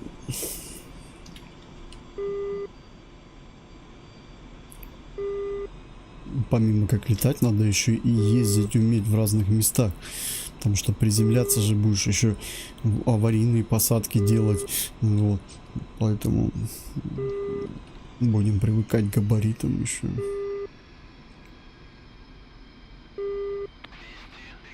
А, да кто, блядь, Ил-76 проедет?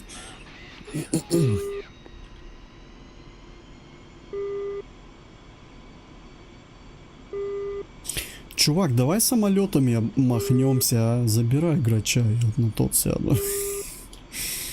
Прикинь, так договорился в игре. Да, давай.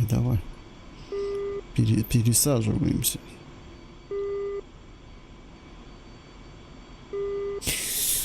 Ладно, шучу я. Не дам я грача. Сегодня день грача у меня, так что нормально. Иногда любитель отдохнуть от Мерседеса и покататься на девятке.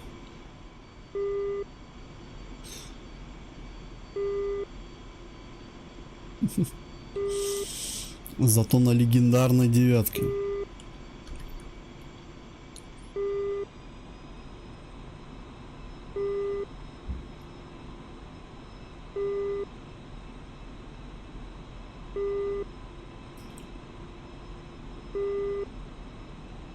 Ну, блин, не аэродром, а музей прям какой-то, а. Я вот даже не хочу сейчас на стоянку ездить, я просто хочу посмотреть, что здесь стоит.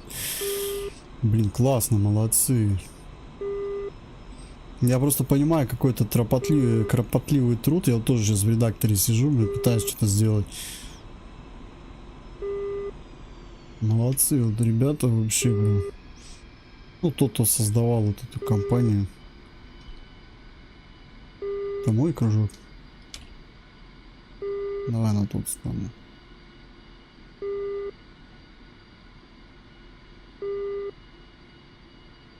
С описанием немного, конечно, бы расшифровки еще сделать поначалу. Вот у него подсказки были в начале, типа вот вы там, типа как еще студент, там туда-сюда.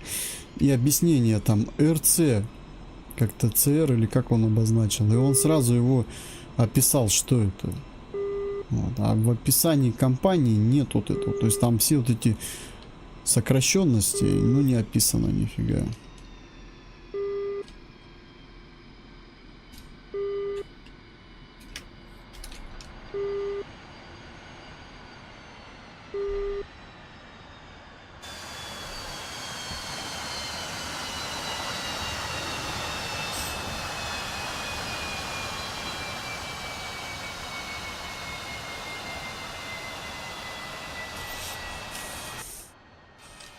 Миссия не завершается здесь.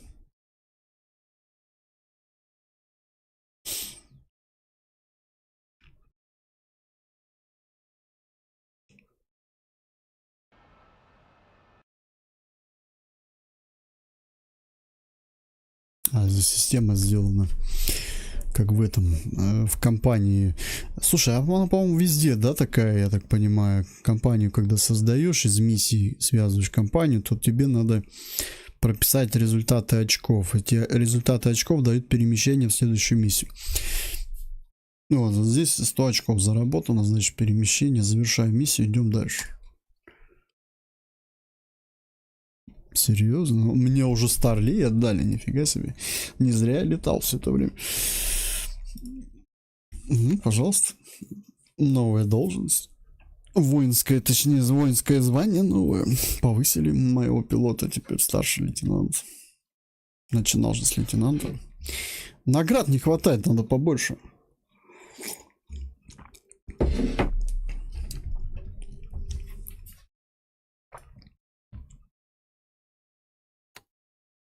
Так, что у нас там? Времечко.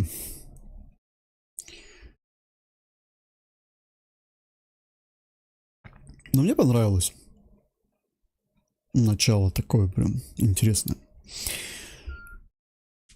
О, здесь полигон будет. Фига себе. Воин холодной войны. Скорее всего, это уже боевая будет. Вот эта компания. Полигон, бомбометание, цель 101. Слушай, интересно.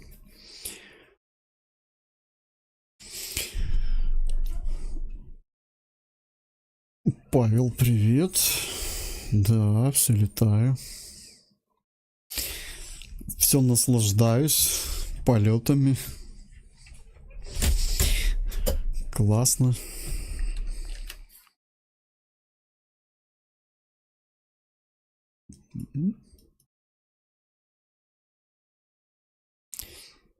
Сегодня прям будет насыщенный день полетов. Сейчас надо будет единственно отдохнуть потом. Сейчас еще миссию вот это сделаем. И готовиться к полету на сервере у Иркута. Также мы теперь, видите, будем кампанию выполнять не только на Су-25. Что бомбил в этот раз. Нет, просто полет сейчас был. Компанию прохожу. А я так понимаю, она идет в комплекте с Су-25. Когда берешь просто Су-25, вот, мне подарил Александр его. И вместе с ним идет, вот когда его как мод устанавливаешь, вместе с ним появляются две компании. Вот компании разработаны, я так понимаю, людьми, кто создавал этот мод. Вот. Классно созвучка сделана на русском языке. Прям я люблю такие работы.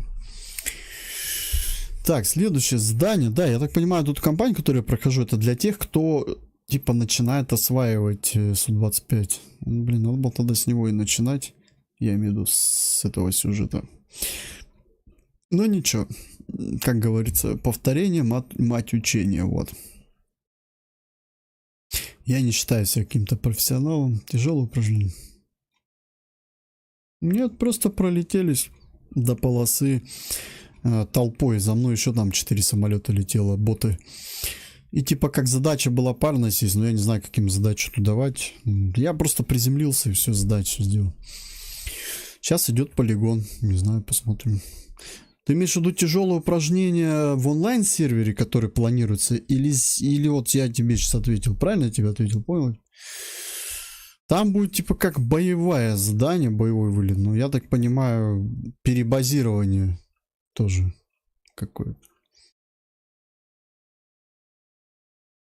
Управление осуществляется от взлета до ППМ-1. Далее переход под управление РП на полигоне, позывной вакансии. Сергей, привет. Так, можно? Да, можно на сервер попасть. Давай я тебе, я уже думаю, Иркут будет не против, я тебе скину сейчас Discord. Зайдешь туда, напишешь ему и все. Ну, я тебе просто заранее объясню, что там просто вот ты захотел полетать, поиграть, так не получится. Там у него допуски, вот это все. Даже если ты сейчас летаешь там на самолете каком-то там супер-пупер. Да, кстати, самолеты только отечественные, сушки там используются. Вот, что я еще запомнил. Тебе надо будет подтвердить твои навыки. Если ты хочешь, допустим, летать на каком-то там самолете, том же Су-33, тебе надо будет полетать на Су-25.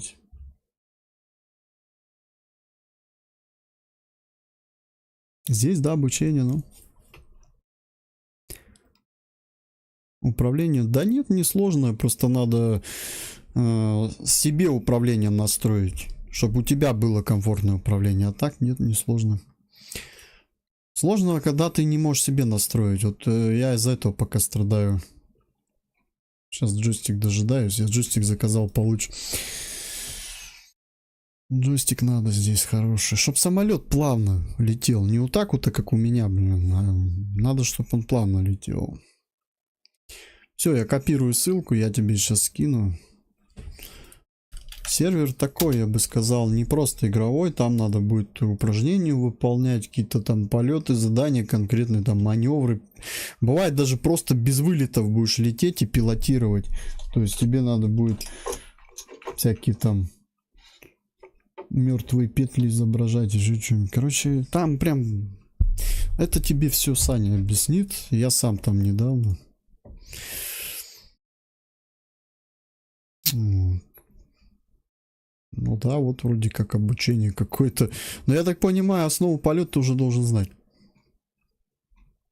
Трудно будет, да. Да, ты в воздухе, ты взлетишь, а в воздухе ты можешь держаться, все. Но посадка будет трудная. На клавиатуре садить самолет сложно. Ты не будешь его чувствовать. Если, допустим, еще там на Су-25Т, по-моему, есть автопилот, там еще можешь автопилоты врубать, то есть на Граче нет, мне кажется, ты не сядешь на клавиатуре. Ну, может, ты сядешь, но что попало будет. Там нужна плавность, а на кнопках я пробовал летать, что-то особо плавности не ощутил. Так. Управление и связь. Это описание идет. После выполнения задачи от ППМ-5 до посадки под управление РП на аэродром.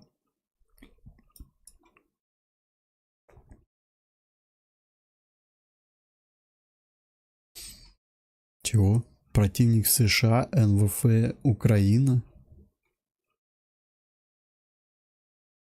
Я так понимаю, эта компания создавалась во время, когда началась вся ситуация. Сейчас вот это нынешняя, да?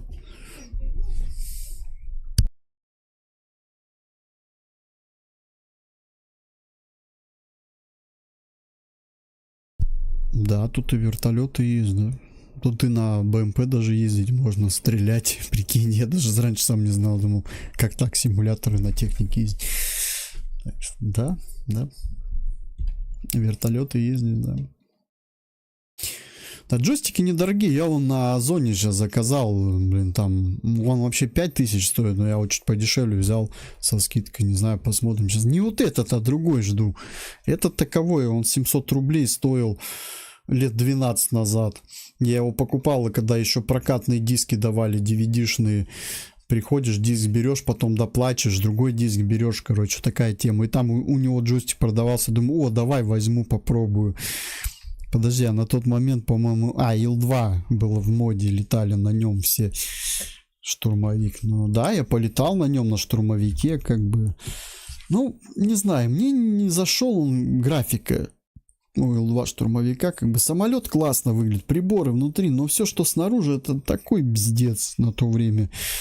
А сейчас вот ДКС меня еще графикой затянул. То есть я тут играю еще и из-за графики тоже.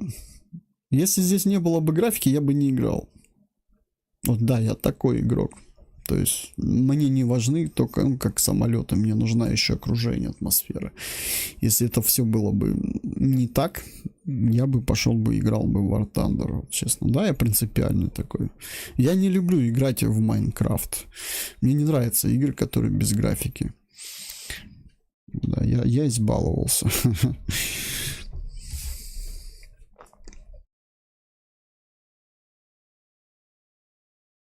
А вот, кстати, насчет плаваешь, я не знаю, здесь можно плавать. Нет, корабли тут есть, тут авианосцы есть, вообще тут столько всего интересного. Вот ребята летают на сервере, снимают, как там на Су-33, на авианосец заходят там. Впечатлительные кадры. Так, вот карта. Вылет идет с Годаута, я так понял. Проходим 1, 2, 3, заходим на полигон, уничтожаем цель 101. Затем уходим на 4, 5 и возврат. Вот он нам показывает образец. Но здесь почему-то 2 цели он показывает. Даже, подожди, в смысле?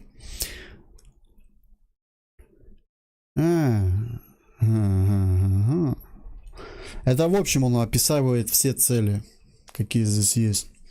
Вот наша цель 101. 101 цель находится рядом с 103. Что там такое, я не знаю, что за крест. Что там за 101 цель? Как она выглядит-то? Ну тут порядок выполнения есть.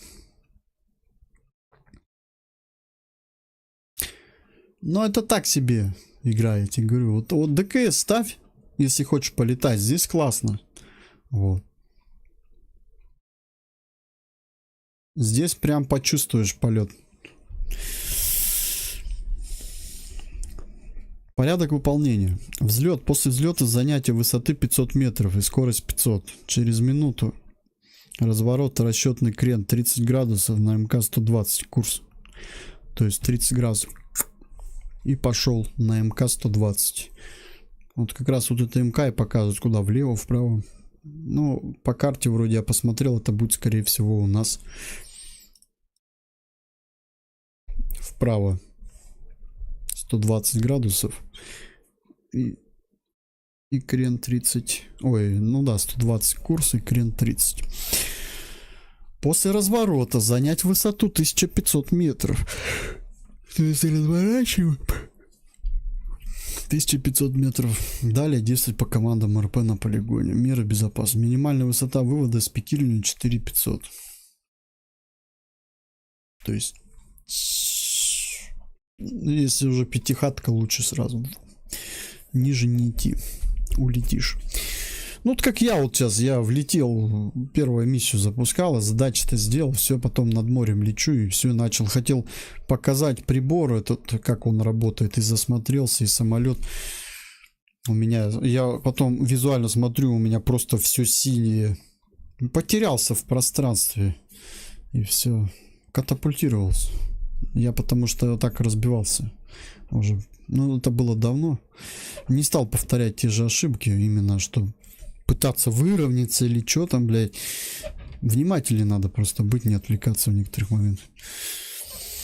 Так, минимальная высота вывода с Пекина 450. Управление и связь. Управление. Так, это я читал, все.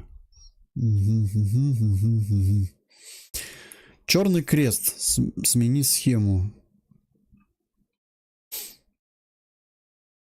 Ну, я понял, черный крест. А что там, просто крест, что ли? Вообще-то он здесь синий отображается.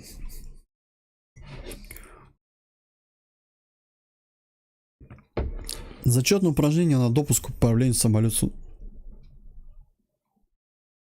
Так вот где у нас Иркут допуски-то взял. Поиграв, наверное, в эту компанию. Что-то как-то все схоже. Смотри.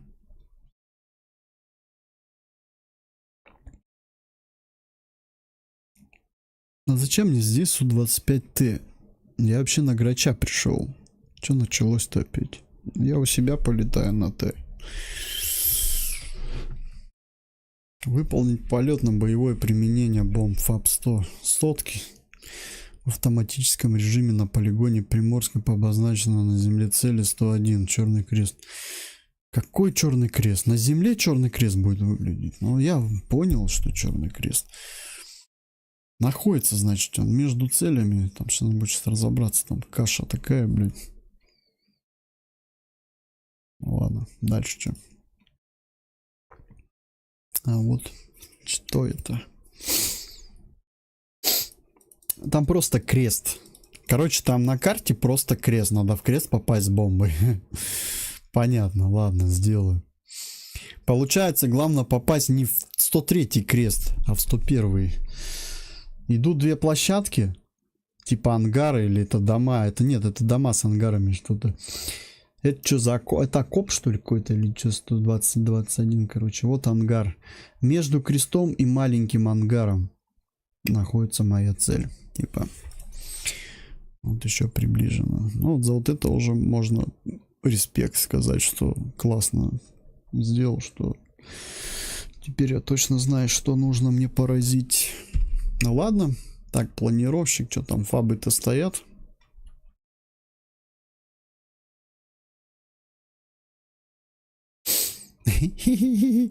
Что это, блядь? Еще бы туда это петардочки бы подвесил. Еще бы это и в полете так фонарь открыл, так зажигалочкой. И сброс сделал. Да? Нормально. Если петардочка прилетит, бух! Все, норматив сдал на Су-25Т. Ё-моё, что это за, блядь? Не, ну Иркут хоть не такие петарды ставил. Там, наверное, проверка. 100 пудов там проверка на определенный сброс бомб в зону. Поменять не получится.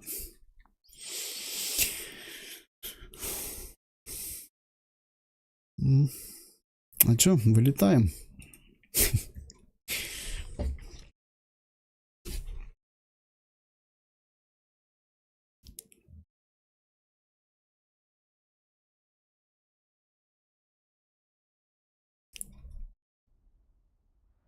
В смысле? Блин, да я думал на граче. Блядь, я не посмотрел тип самолет. Ку-ку, блядь. Подожди, рестарт. Да. Миссия рестарт. Прогресс. Какой нахер прогресс? Я, блядь, в планировщике как я не обратил внимания на самолет-то. Ну да, Су-25. Ты бомбы, главное, обратил внимание. Подожди, в смысле, а почему Тэшка-то? Хрень какая-то. Я не хочу на Тэшке бомбы сбрасывать. Я не люблю там это делать, блядь. Это полный бздец. И тем более эти петарды. Там с фабами 500 бы попасть по цели. На Тэшке хорошо бросать бомбы. Управляйте. Как они? Корректирующие кабы. Вот это да. Ну. Что, придется на нем лететь. Запускайте самолет. А как это сделать? Как ключом, как машина запускается? Через сцепление? О, смотри, кстати, сейчас сцепление зажму. Общий вид полигона с боевого курса. Смотри, картинки сделаны еще. Вон два ангара эти.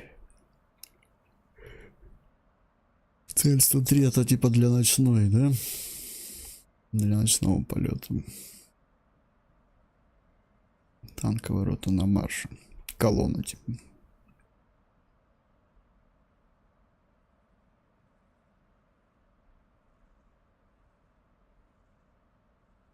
Ну, это не два ангара, вот крест наш, который надо сейчас поразить.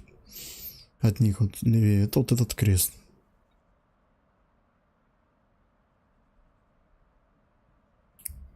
Ну ладно, давай пока запускаемся. Цель 100, легкая техника, 4 ряда по 4 цели в деревьях.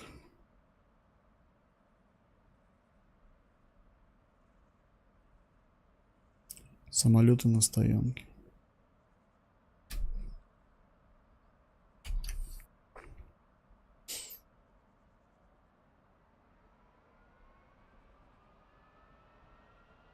Угу. Используют для отработки бомбометания. Сейчас вам по ней работать. Понял.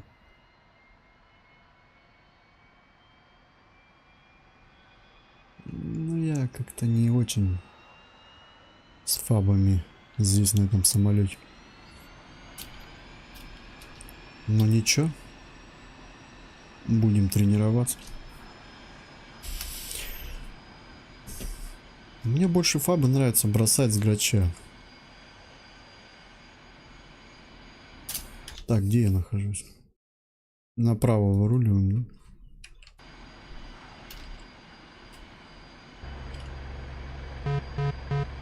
Лачуга, 803. Запуск. 803. Лачуга. Запуск разрешаю. Ух ты, нифига себе, что там стоит. Лачуга, 803. Руление. А, вот статически нельзя его посмотреть.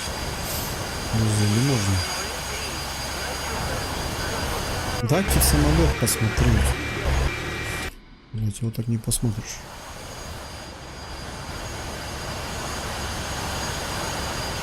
Самолет легенды. Су-24М, по-моему, если не ошибаюсь.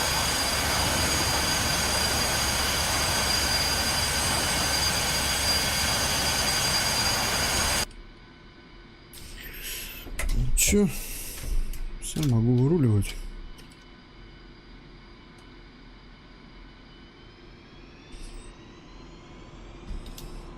Вообще, по идее, стрим уже через 15 минут заканчивать. Давай на полигон слетаем и все.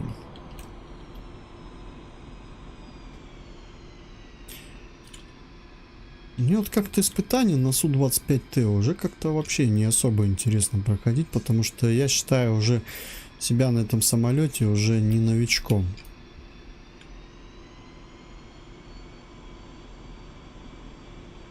Здесь теперь только надо проходить боевые испытания. То есть уже в зоне боевых действий.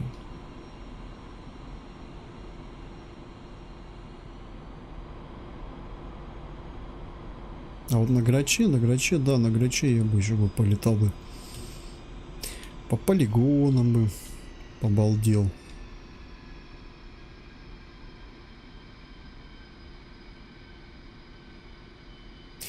Блин, почему вот в российских самолетах не сделают кабины такие же, как у пиндосов? Открытые, без всяких вот этих, блин. 803. Взлет запрещаю. Вот, без вот этой хрени всякой. Я тут смотрел полет самолета F-16. Просто вообще классно. Как в аквариуме просто сидишь. Алексей, привет. Как у тебя там дела с Су-25 СМ-3?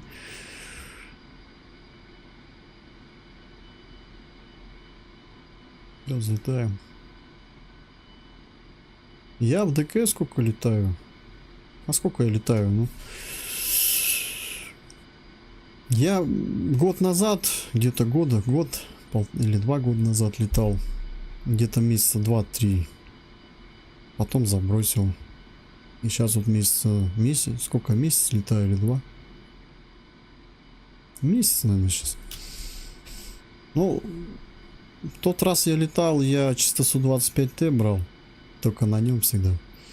И летал просто это по шквалу, и все, приборы даже не использовал. ЛС, шквал, и все. Осваивать ДКС я начал вот в этот период. Сейчас вот месяц, сколько? Месяц-два. Надо посмотреть по стрим, когда первый стрим был на канале. Вот и в 25-м году. Ну и все, вот столько я летаю. А чё? Я не считаю себя профессионалом или что, я просто любитель и все. Да я не стремлюсь в вас, мне хочется просто играть, наслаждаться игрой и все. Я об этом всегда говорю. Просто я любитель экшенов. Думаю, сейчас пойду в ДКС, так тоже экшен устрою. Ну, я имею в виду боевые задания, все такое. Просто летать, блядь, не знаю. Для меня как-то, мне хочется дело какое-то делать. Ну, цели поражать, миссии выполнять. Ну, пилотирование тоже полезно иногда.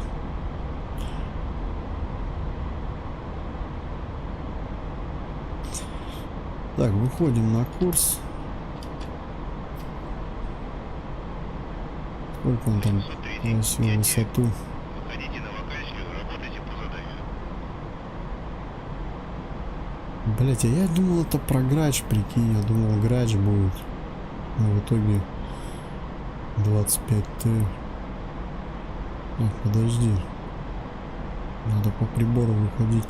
Здесь вот единственное, мне не нравится летать по ЛС в этом самолете. Курс теряешь. То есть ты смотришь не сюда, а вот сюда. По идее, надо сначала смотреть сюда. То есть здесь вот ты выходишь на курс. Вот. А потом уже начинаешь смотреть 803, я вакансии. сюда. Разрешаю вам выход на боевой, Можно вообще боевой сюда не 120. смотреть. Можно смотреть. Выходите на 2000. Так, подожди. Блядь, я опять сбился. 803, готовьтесь работать по 101. Лучше вот этот курс держать. Вот, а вот эта иголочка тебе показывает, это уже ППМ, по-моему, показывает она. Не ошибаюсь. Давай, третий ППМ. Даже в смысле? Что, уже на целях, что ли? Нет.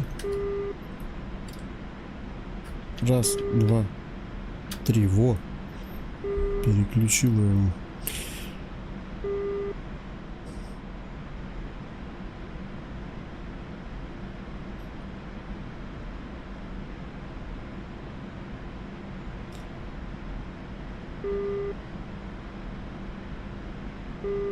Оказывается, еще правее.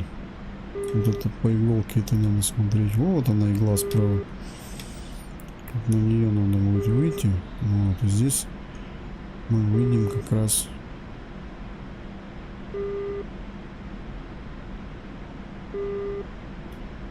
Высоту 1500, как я помню. Ладно, пойдем по курсу лучше.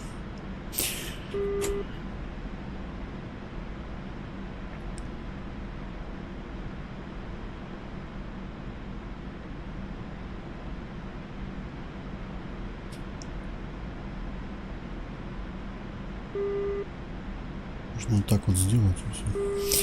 Лети лепесток на запад, на восток. Так, скорость маленько убавим. Даже высота. А, ну высота поднимается самое главное.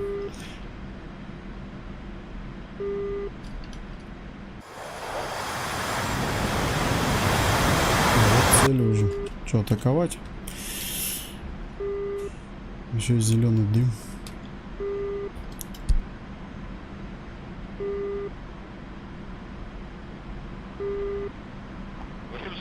На повторный.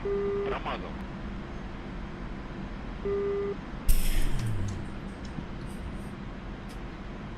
Я даже еще не пускал.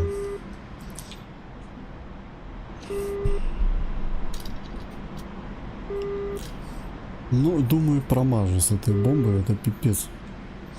Сотки я еще не бросал здесь. А, подожди, у Иркута, по-моему, бросал.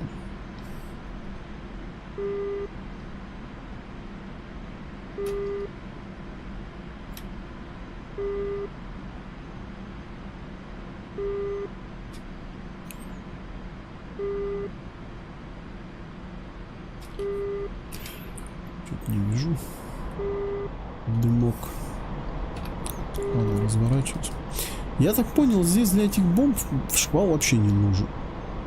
Который я сейчас буду использовать. Так, что там, все переключил как надо?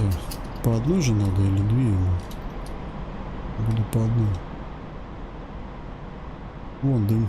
Однозначно.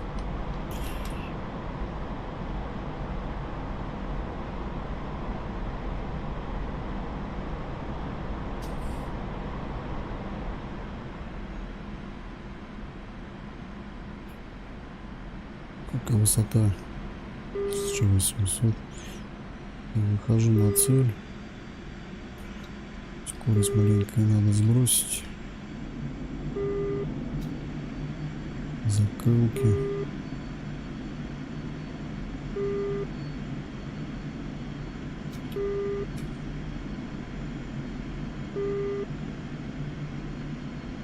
Понимаю, по вот этому надо работать прицела, да?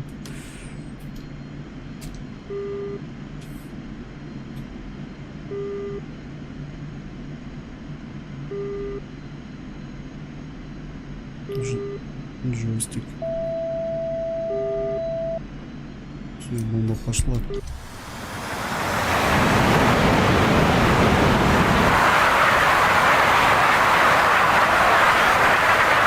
Цель поражена.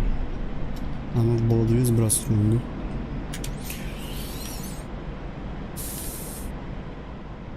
Ну, блять, на самолете Су-25Т я на такой высоте не работаю. Зачем мне надо такие рисковать?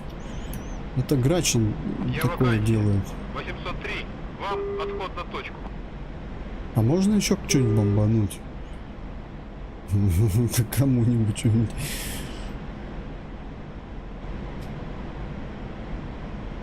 Говорят, это снаряд в одну воронку не падает, да? Здесь провала не будет. Так, вот он опять этот крест. Давай по этому кресту сейчас отработаю. Без всяких дымов.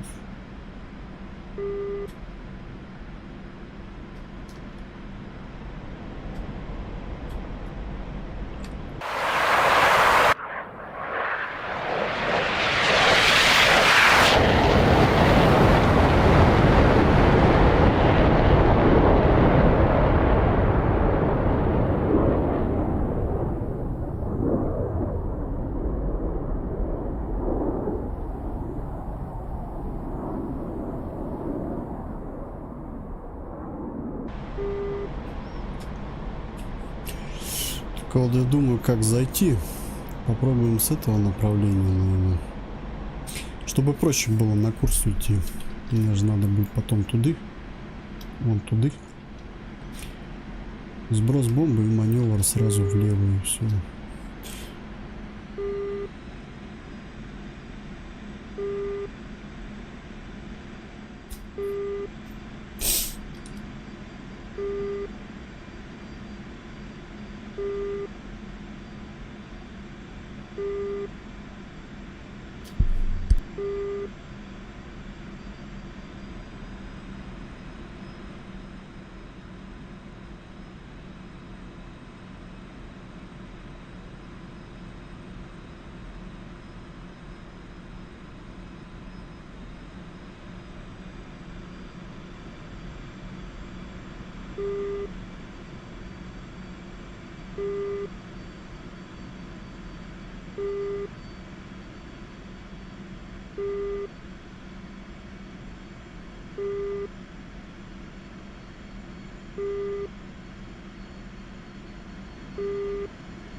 Поражена, все, уходим. Так, что там, ПП? 4 нам надо же.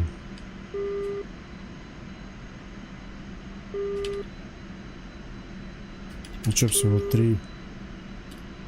Странно. Ну, все тогда на аэродром. На возврат тогда.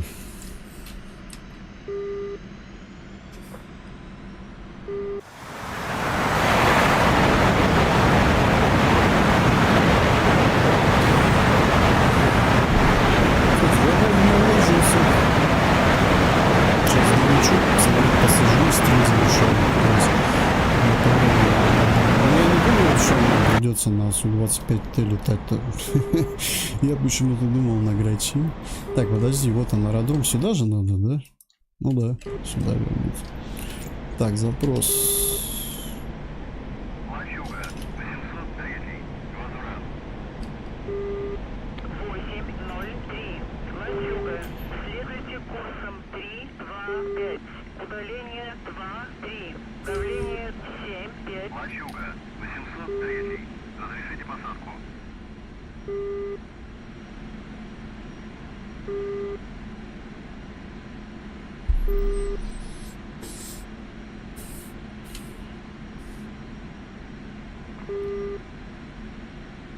опять бы в море не потеряться. Я вот теряюсь в море почему-то.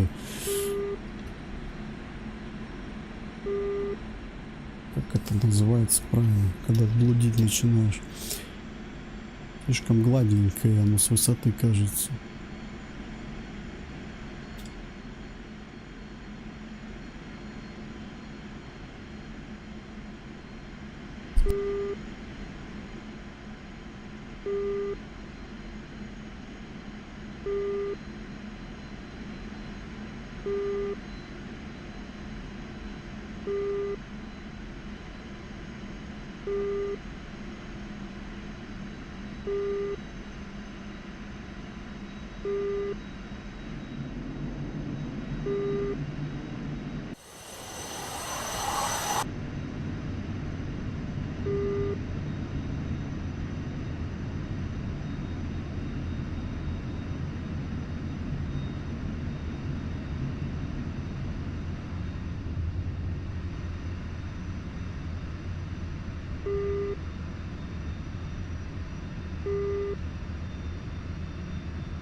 Заруливайте на стоянку.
Куда рулить-то?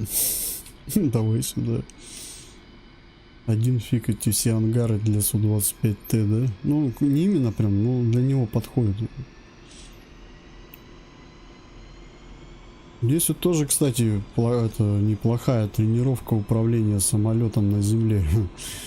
Чтобы габариты чувствовать. Крылья же тоже роль играют. Развернуться. Не знаю, я бы вот вырубал бы вид третьего лица при полете. Вот тогда бы игроки бы думали, нужно ли использовать грача против ПЗРК на низких, там неважно. Конечно, что там вид третьего лица включил, летая, отбивайся от этих пусков. Почему бы и нет, да?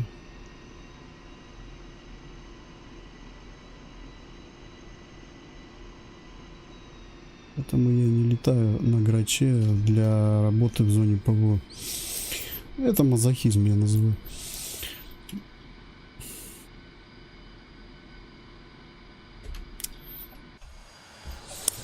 Все, ладно. Блин. Ушел Су-25Т на Грача сейчас полетать сегодня. И опять меня игра возвращает сюда. Ну, значит, это игровая судьба. Виртуальная судьба, да?